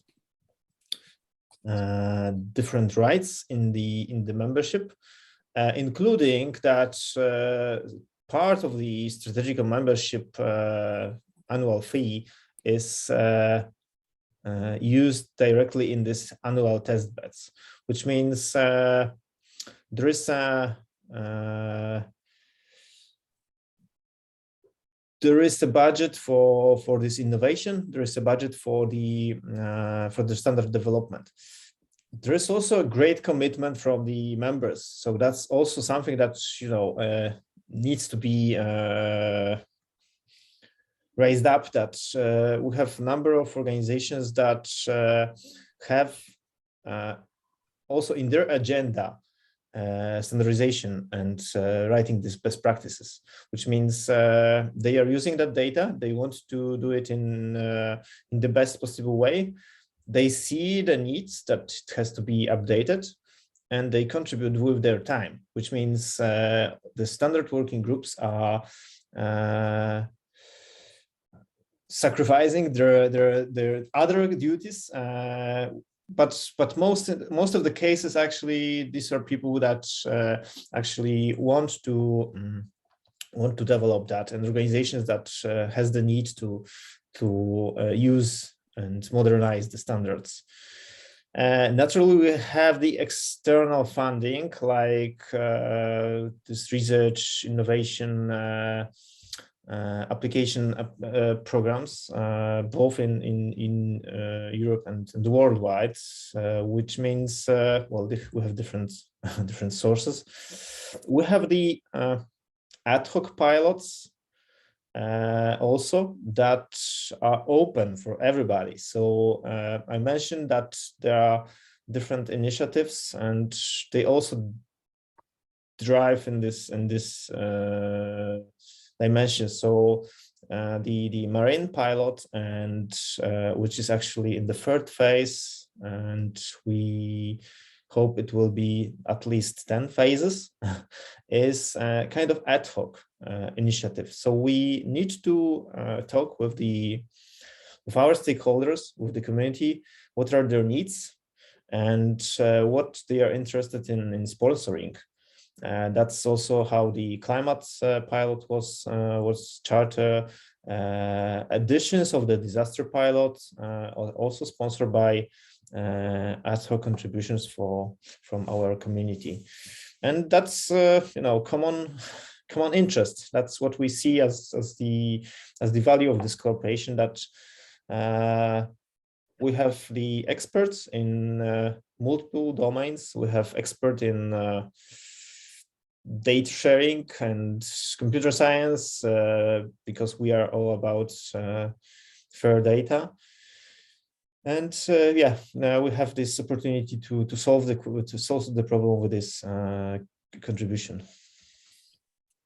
Okay, thank you. Just one add to that. You are an association. You're not an, or you are an AISBL or something. Or what is the organizational form of your group?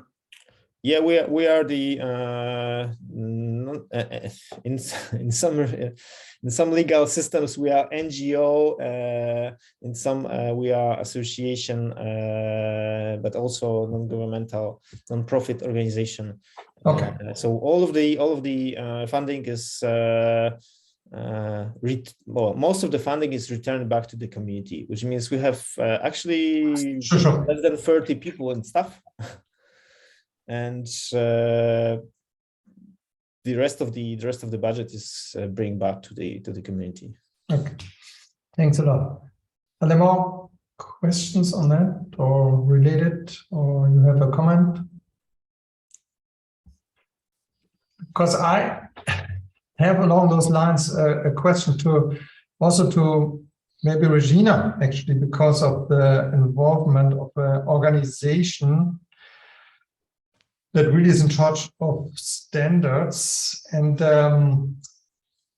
Regina, at least for some standards, let's say even for the certification, to read a standard like the ISO standards, in some cases you have to pay for that, right? Besides, of course, the fact that you pay for the reference material. And you all know we are fortunately, we live in the UN decade environment, and we really want to be open to the global scale. And I believe from many examples we saw that this all is quite costly.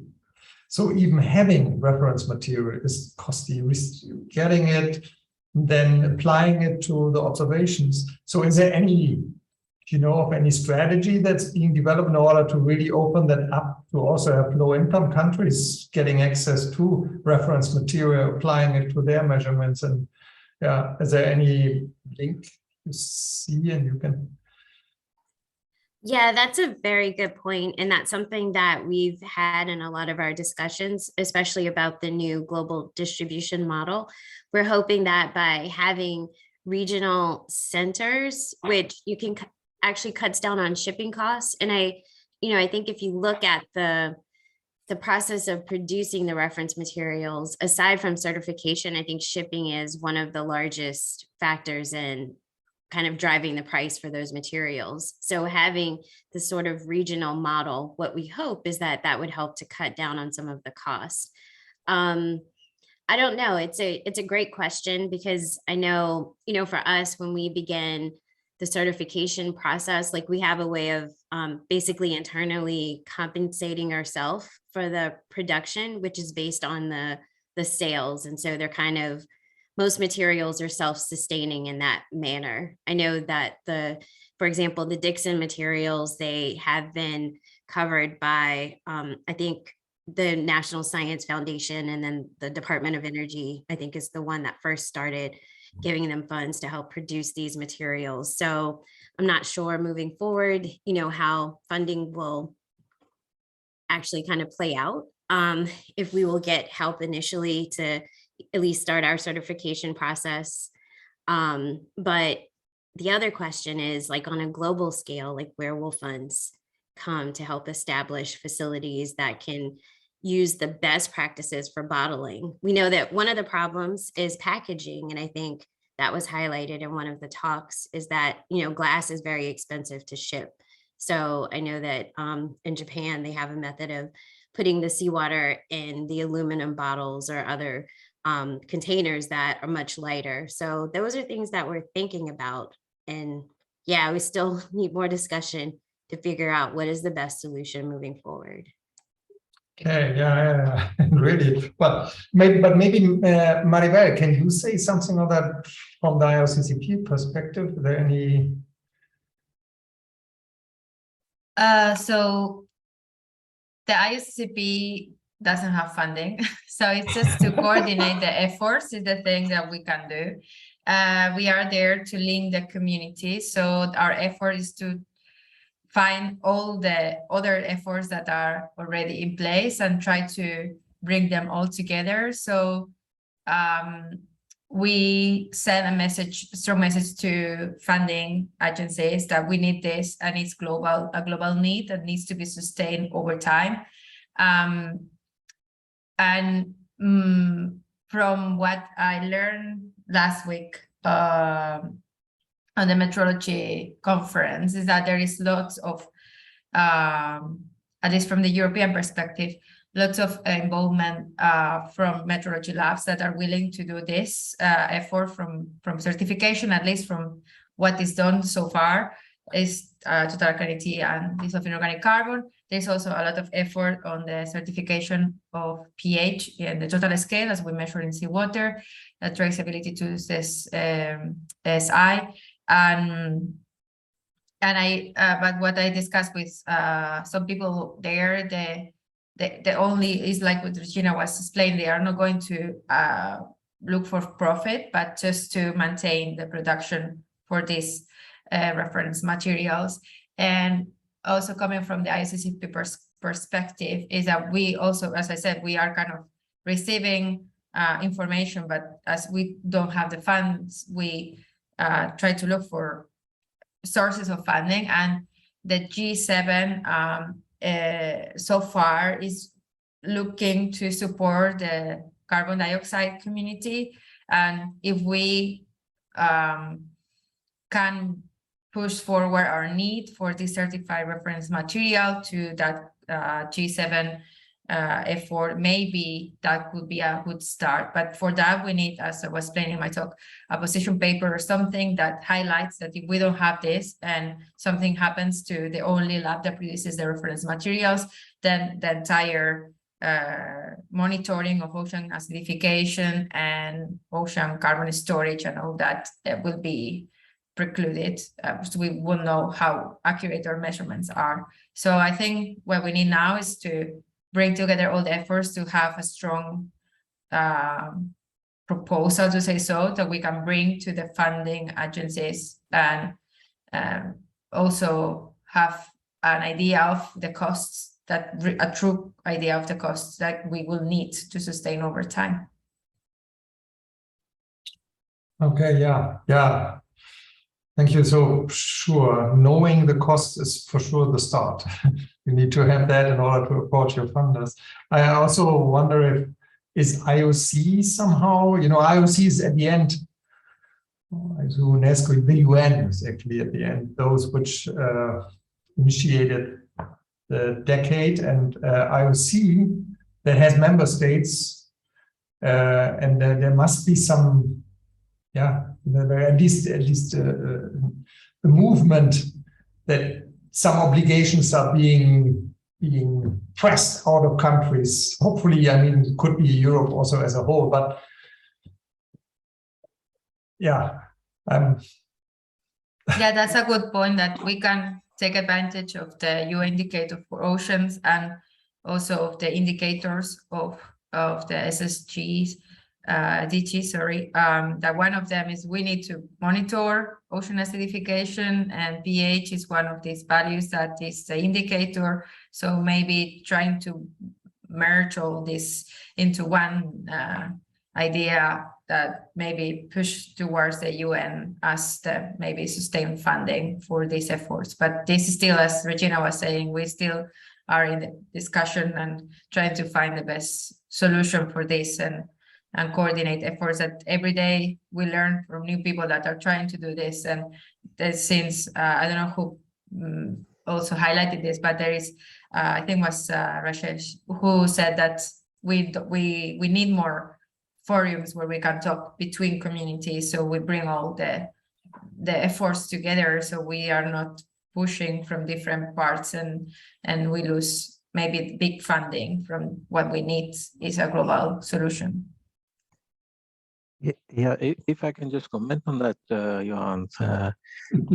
Yeah, one thing I think is that we need to strengthen the national traceability chains, not just work from the European level. We need to, in some way, to work through our national governments to create awareness at the policy level that this is the need, and also in some way bring together the whole measurement community, and sort of funnel it through the national to the national level, and then build on the national level to the international level. Because for the moment we are just working with projects and as a scientific community, but the data is not just a scientific resource, it's a product. There are costs, and it's also a commercial commodity. And so maybe we should also start thinking about this aspect of it, and then use that aspect to push the ministries and so on to sort of put some money in building these national how do you say it, chains. Yeah. Because at the end it has an economic impact.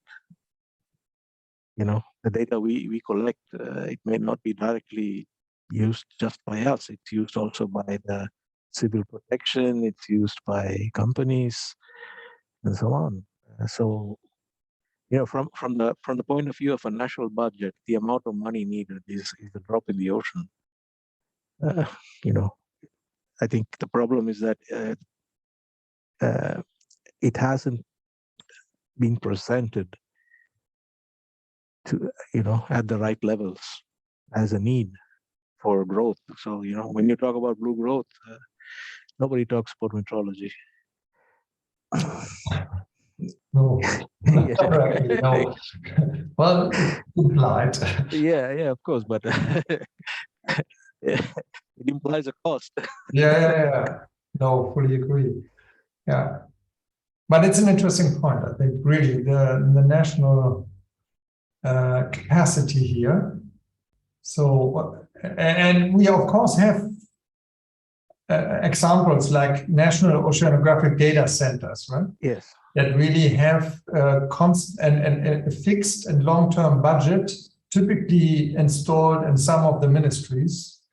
Like it is the same for fisheries, right? They also have a long-term installment, and that is actually missing apparently for, let's just keep that on this talking about the databases, the databases are when they talk about quality, it's mainly climatology or something like that. So it really doesn't tell you anything about the measurement. It tells you something about the data referred to some database, historical database or something like that. But it actually doesn't tell you anything about the measurement. That was okay if you were thinking that the ocean functions with a mean ocean state. But as we know, it's not functioning as a mean ocean state, and everything is in transition. Everything is moving, and so you need to go back to the measurement. And if you Yeah, but if we kind of stop at that level, because I remember, and that Maribel may know that much better, or Regina, at least in Germany, I know that the SDG kind of tracking the topics under the SDGs is under the auspices of the statistical office in Germany, right? It has to be a ministry. It has to be really, that information has to be solid.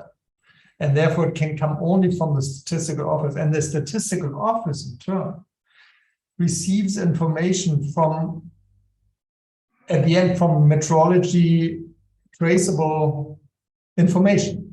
They have to have that in order to, publish results that are really approved. I believe it's in other countries, it should be the same. Yeah, but I don't know how true that is for environmental information. Yeah. Well, if we talk about, for example, acidification, that definitely is here under the statistical office.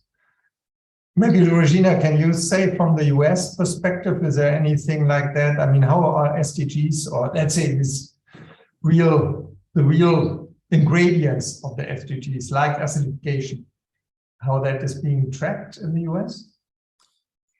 That I don't know. Yeah, I'm not sure. Any other countries know about their way in doing that? Yeah, I don't think that in Italy there's something like you're describing. Absolutely. It's mainly information that's already presented as a product, and that's coming mainly from, it's already a finished product. It's not the data themselves. I mean, in order to create, it's an interpretation mostly by, it's a scientific analysis from groups, but the exact value of the data itself, I don't think there is anything that is, sort of evaluating that. no more comments. I think next time we need to invite someone from actually the IOC. I know that I'm pretty sure that it's for all countries. We just need to investigate a little more, even for Italy, or also for Italy. No, maybe for some variables, but not for a lot Oh, of them. well, sure. Only for those that really have been already implemented. Yeah, exactly. In the SG process. Yeah. Anything? But that's interesting discussion you have. I'm sorry that there's no my colleague Marie-François that is currently working on this revision for the EA about the in situ data and measurements, and they are working on some guidelines how it can be improved.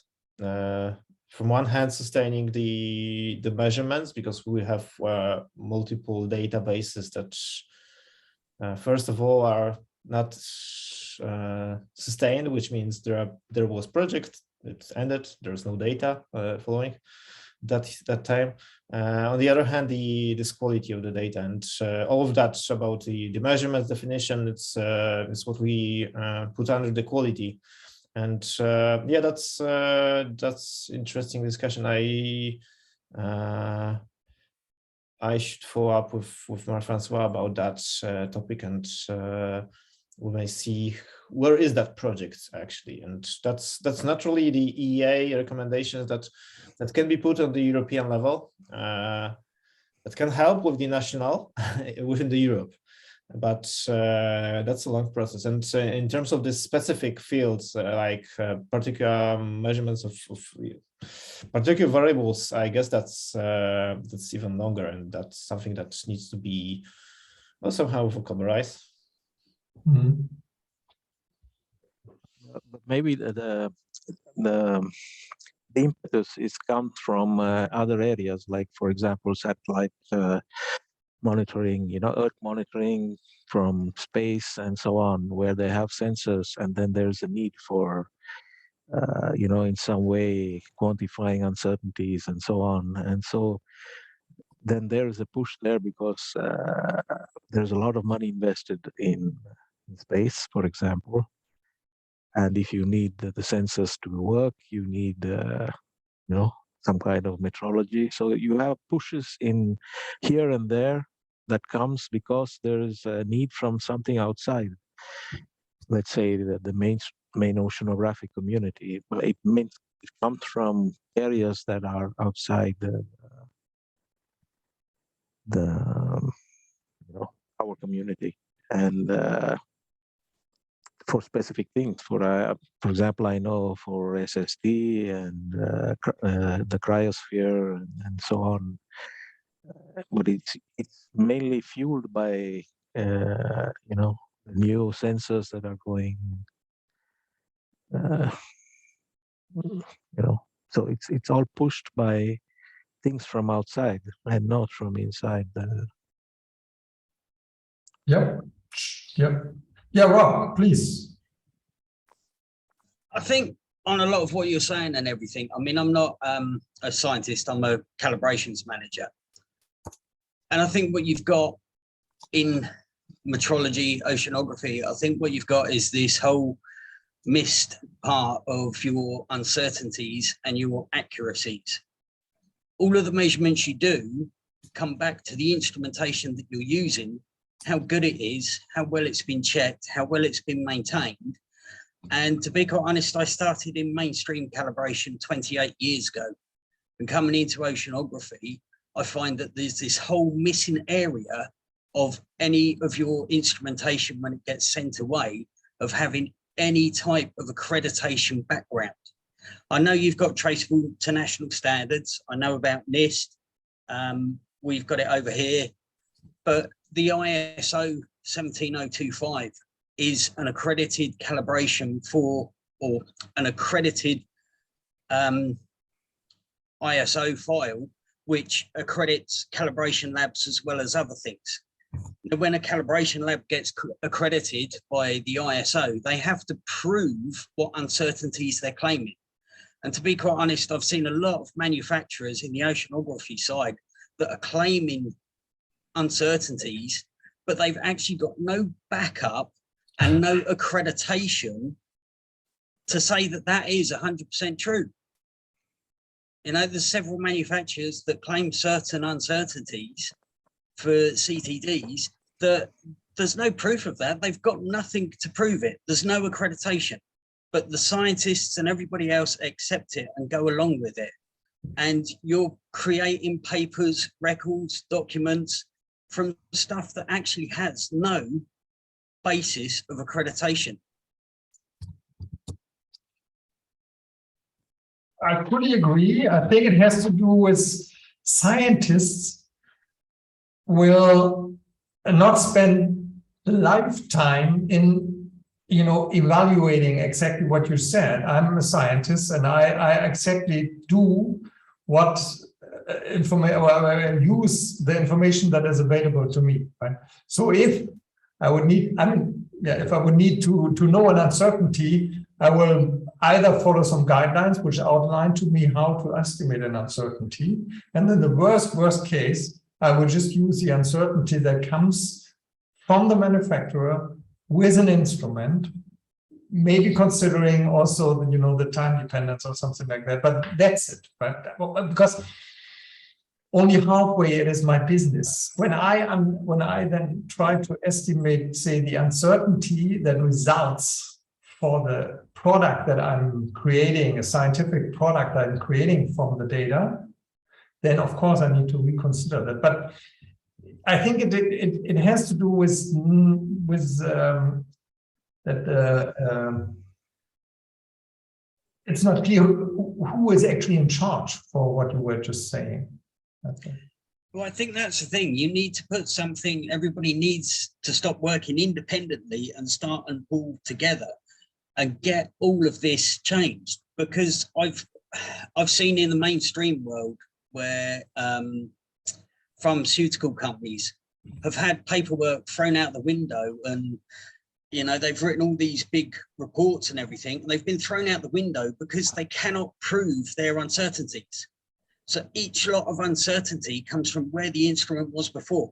My whole purpose here at the National Oceanography Centre is to calibrate the equipment and make sure that it is reading exactly what it should be reading within the manufacturer's uncertainties, which means my uncertainties actually have to be that little bit better.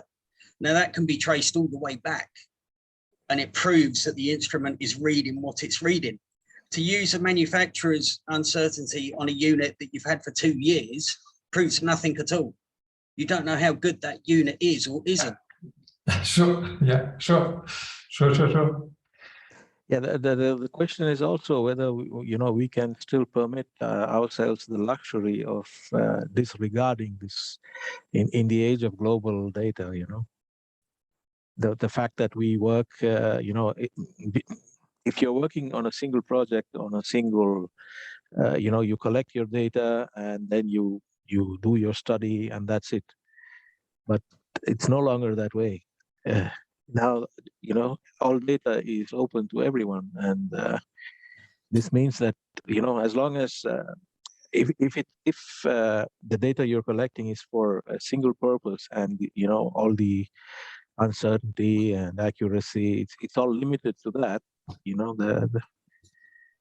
The possible effects are limited, if you like.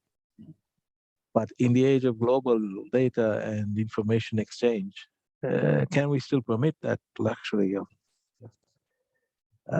assuming? And maybe it's time that at least in the research community that began to sort of equip itself with the services necessary to maintain that. I'm not saying that you as a scientist should think about uncertainty, but maybe your institution or, should start thinking about having a service that does that. That's it. I mean, it's not down to the scientists at the end of the day. It should be the institution that you're working for that makes sure the equipment you're using is suitable, accurate, and can be quoted in your papers. Otherwise, if it can't, and they can't prove it, your papers... It's an opinion. Yeah. I think it's important what Anna Mendonça is writing here in the chat. Anna, you would like to formulate that? I think it's really important.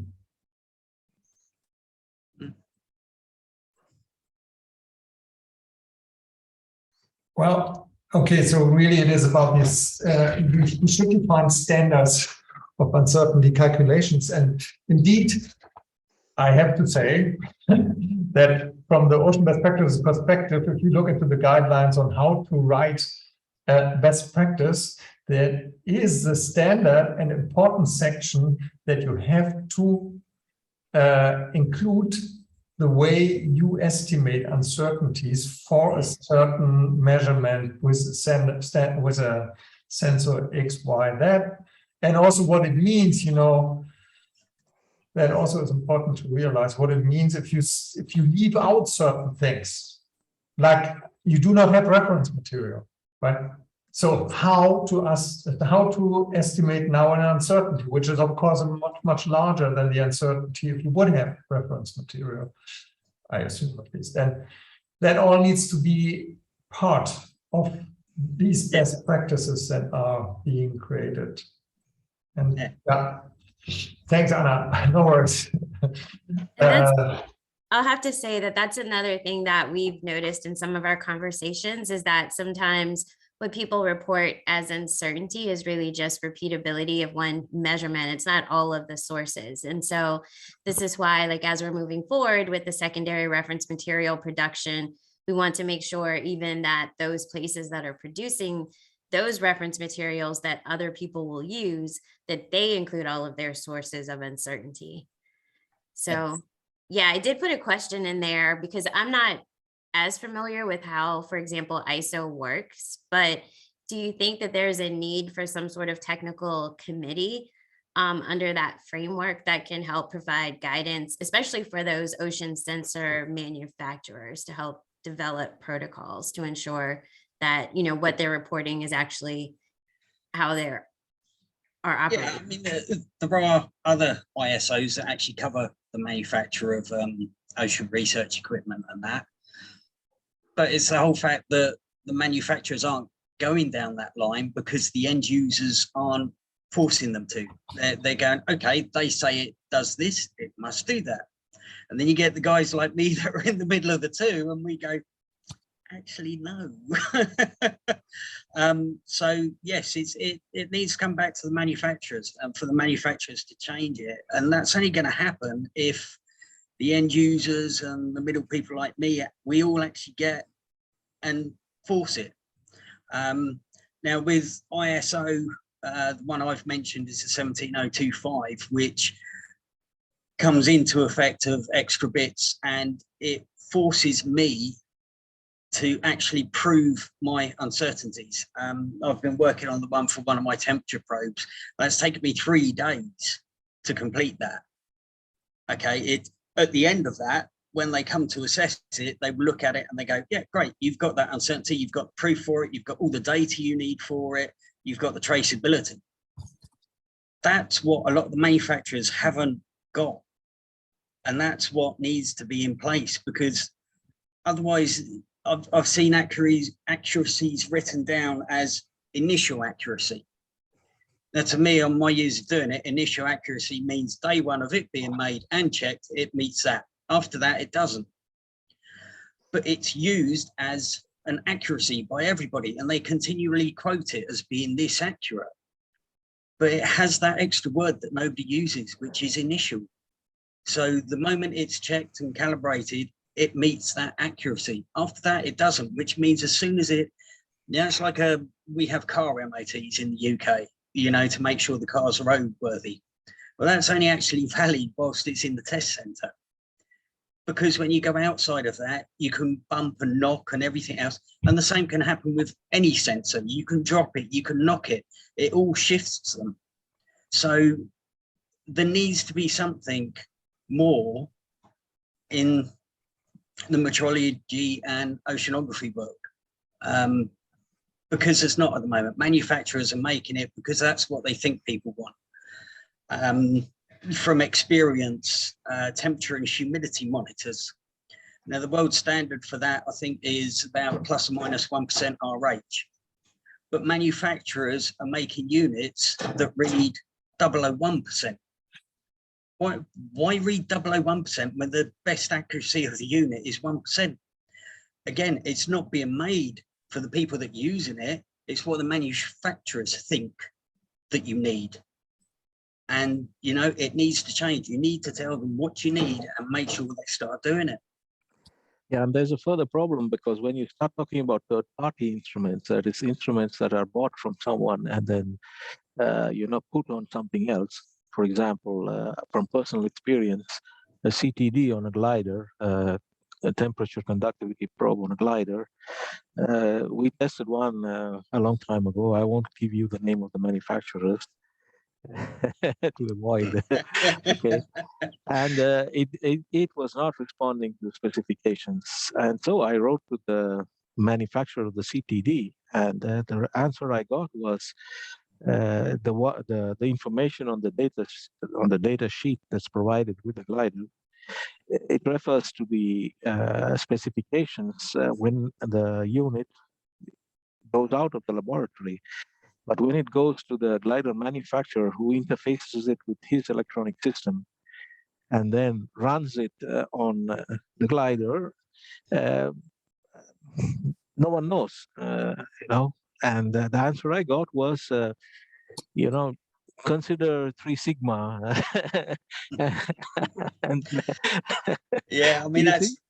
that's an excuse that I've heard before from Yeah, so manufacturers. and so it's not something else, it'll change it. Yeah, no, but the fact that I was trying to say is that it's not just when you buy directly, but it's also when you use sensors that are integrated on other technology. And so it's a complicated problem. Sure. George, you had your hand up. Yes. I wanted to say that I'm really enjoying this discussion, and I just wanted to add that we are giving a lot of money in Europe for ocean observations. I mean, there are some figures out which approximate to 1 billion, which is a lot of money.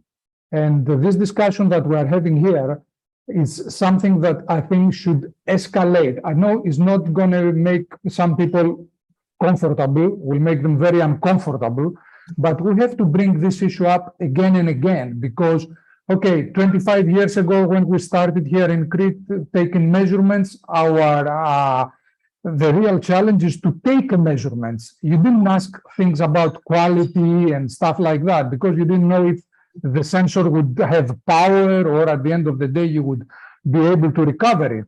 But having done all this process through these years, and now we have sensors, we have automated sensors, it's time to start having this discussion more often and in various fora, and to make aware people that it's not just collecting data. I mean, we know that Europe pays a lot of money to sustain data aggregators. A lot of money are going for data aggregators in Europe, okay? EMODNet, DataNet. And so if we are collecting data that is of dubious quality, and people are coming then and using this data, producing results and outcomes and conclusions of, question quality, then since we see the problem, we have to advocate. We have to say that we're paying 1 billion for observations every year. Let's give a small percentage of that to make sure that the data that we're collecting is of good quality, is of the best quality. And another thing, and to finalize here my intervention, is that when we review a paper and we see somebody, who act as reviewers and somebody is publishing data, we see that in the materials and methods, it says, yes, I've used seabird, blah, blah, blah. We never ask, was it, calibrated? What is the uncertainty? Stuff like that. Possibly we should start putting these things as well on the table. Thanks. Yeah, thank you, George. This is indeed a very important point. In fact, we now, Ocean Best Practice System, collaborating with NSF, for example, to force that they provide in the proposals already the strategy. So they should provide in the proposals, people, the way they do, which best practices will be applied to that data, what is the not expected uncertainty, but what is the kind of, it was said here, the quality assurance, right? So what really is the process that is being taken in order to come to some quality assessment at the end, the quality assurance. So I think,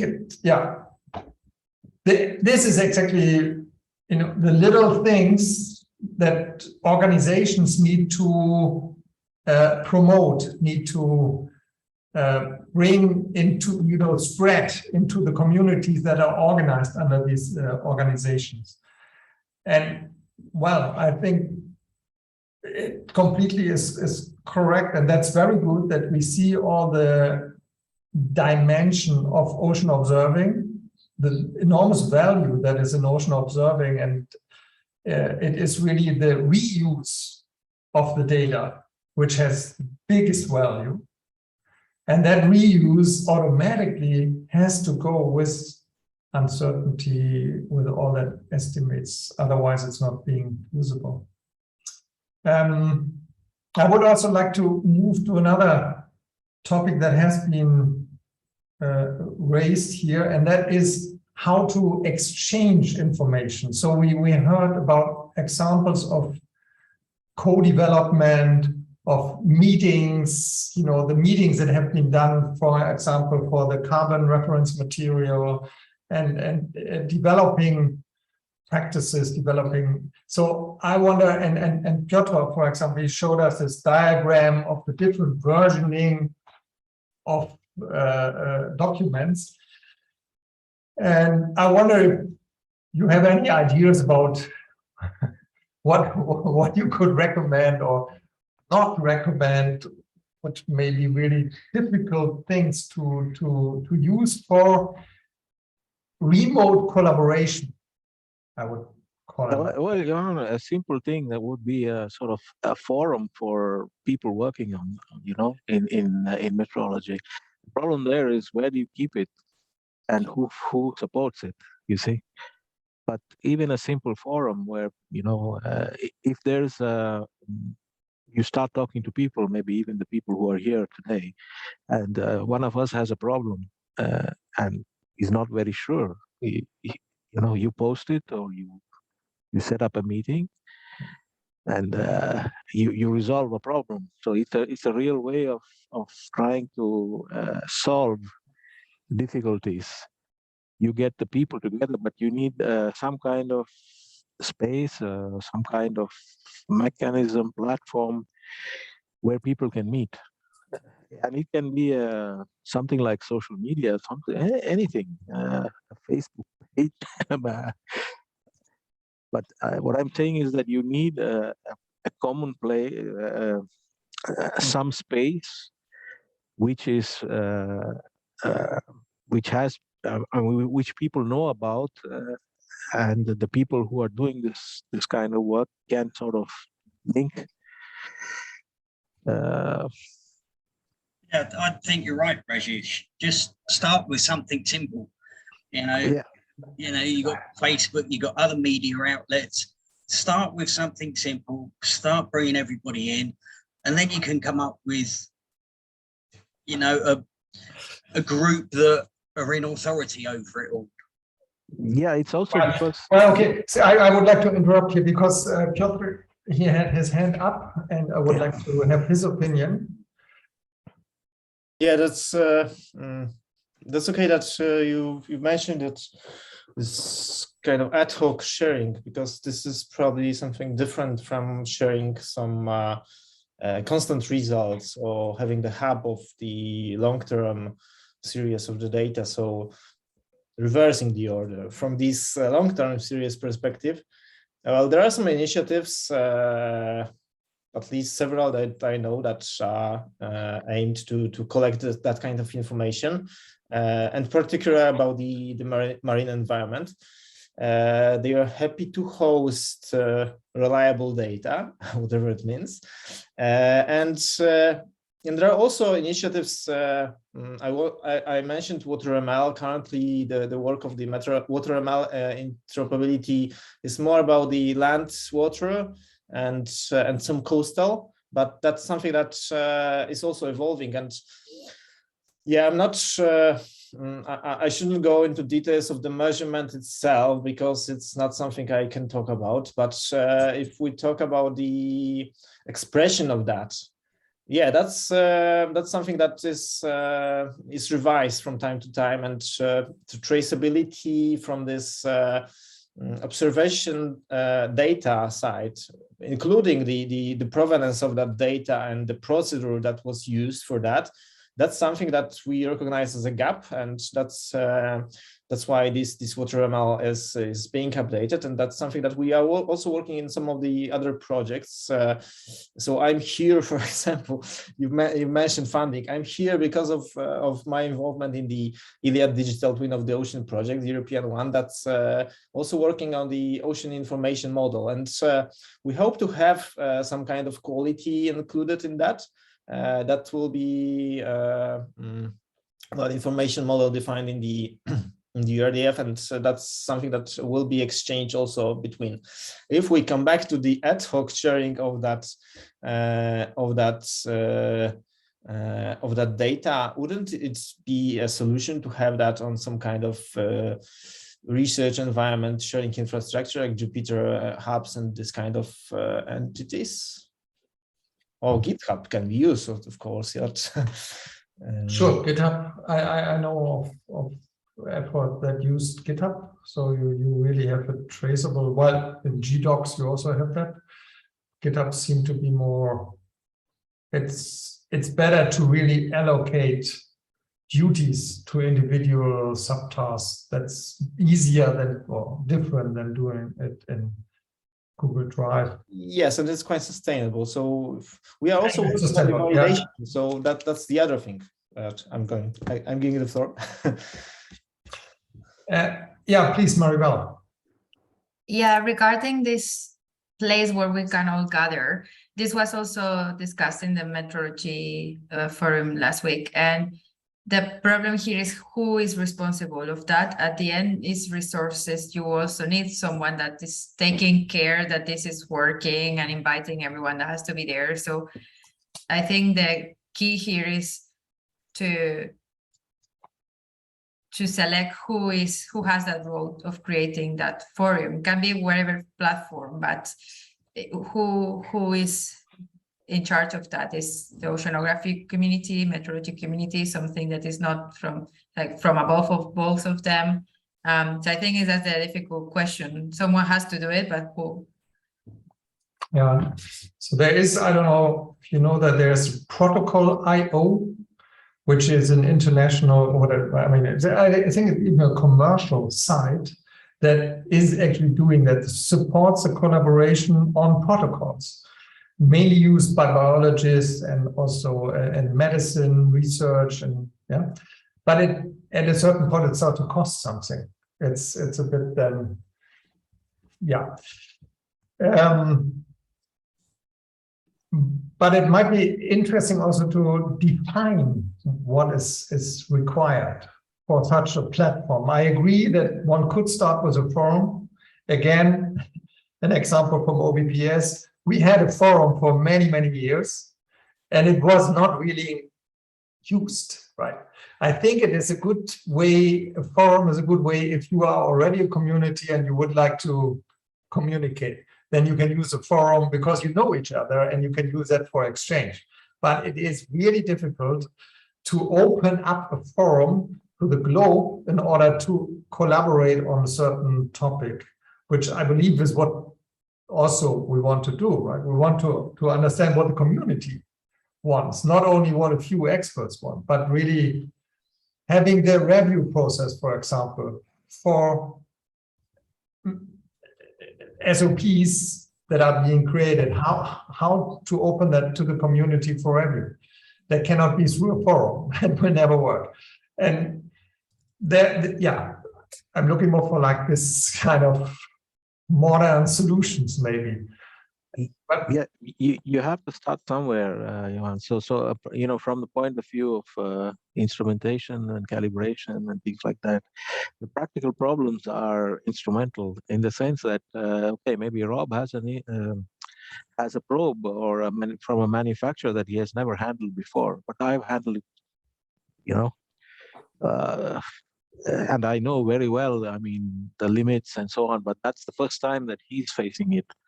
And if we can talk and if we have some way that we can link up, then he doesn't have to go through that entire learning curve that took me maybe 10 years to sort of understand just that one instrument. I mean, I can tell you, okay, forget about, you know, conductivity at 0.003, because you're never going to get better than 0.01 or 0.05, because I know the instrument. And, you know, these are the sort of practical problems that come up. And for any kind of instrument, I mean, from... Sure, that needs to be shared then. Yeah. Without going into the details. Yeah. The question is only how to do that. I mean, I was just giving an example, but... Yeah, sure.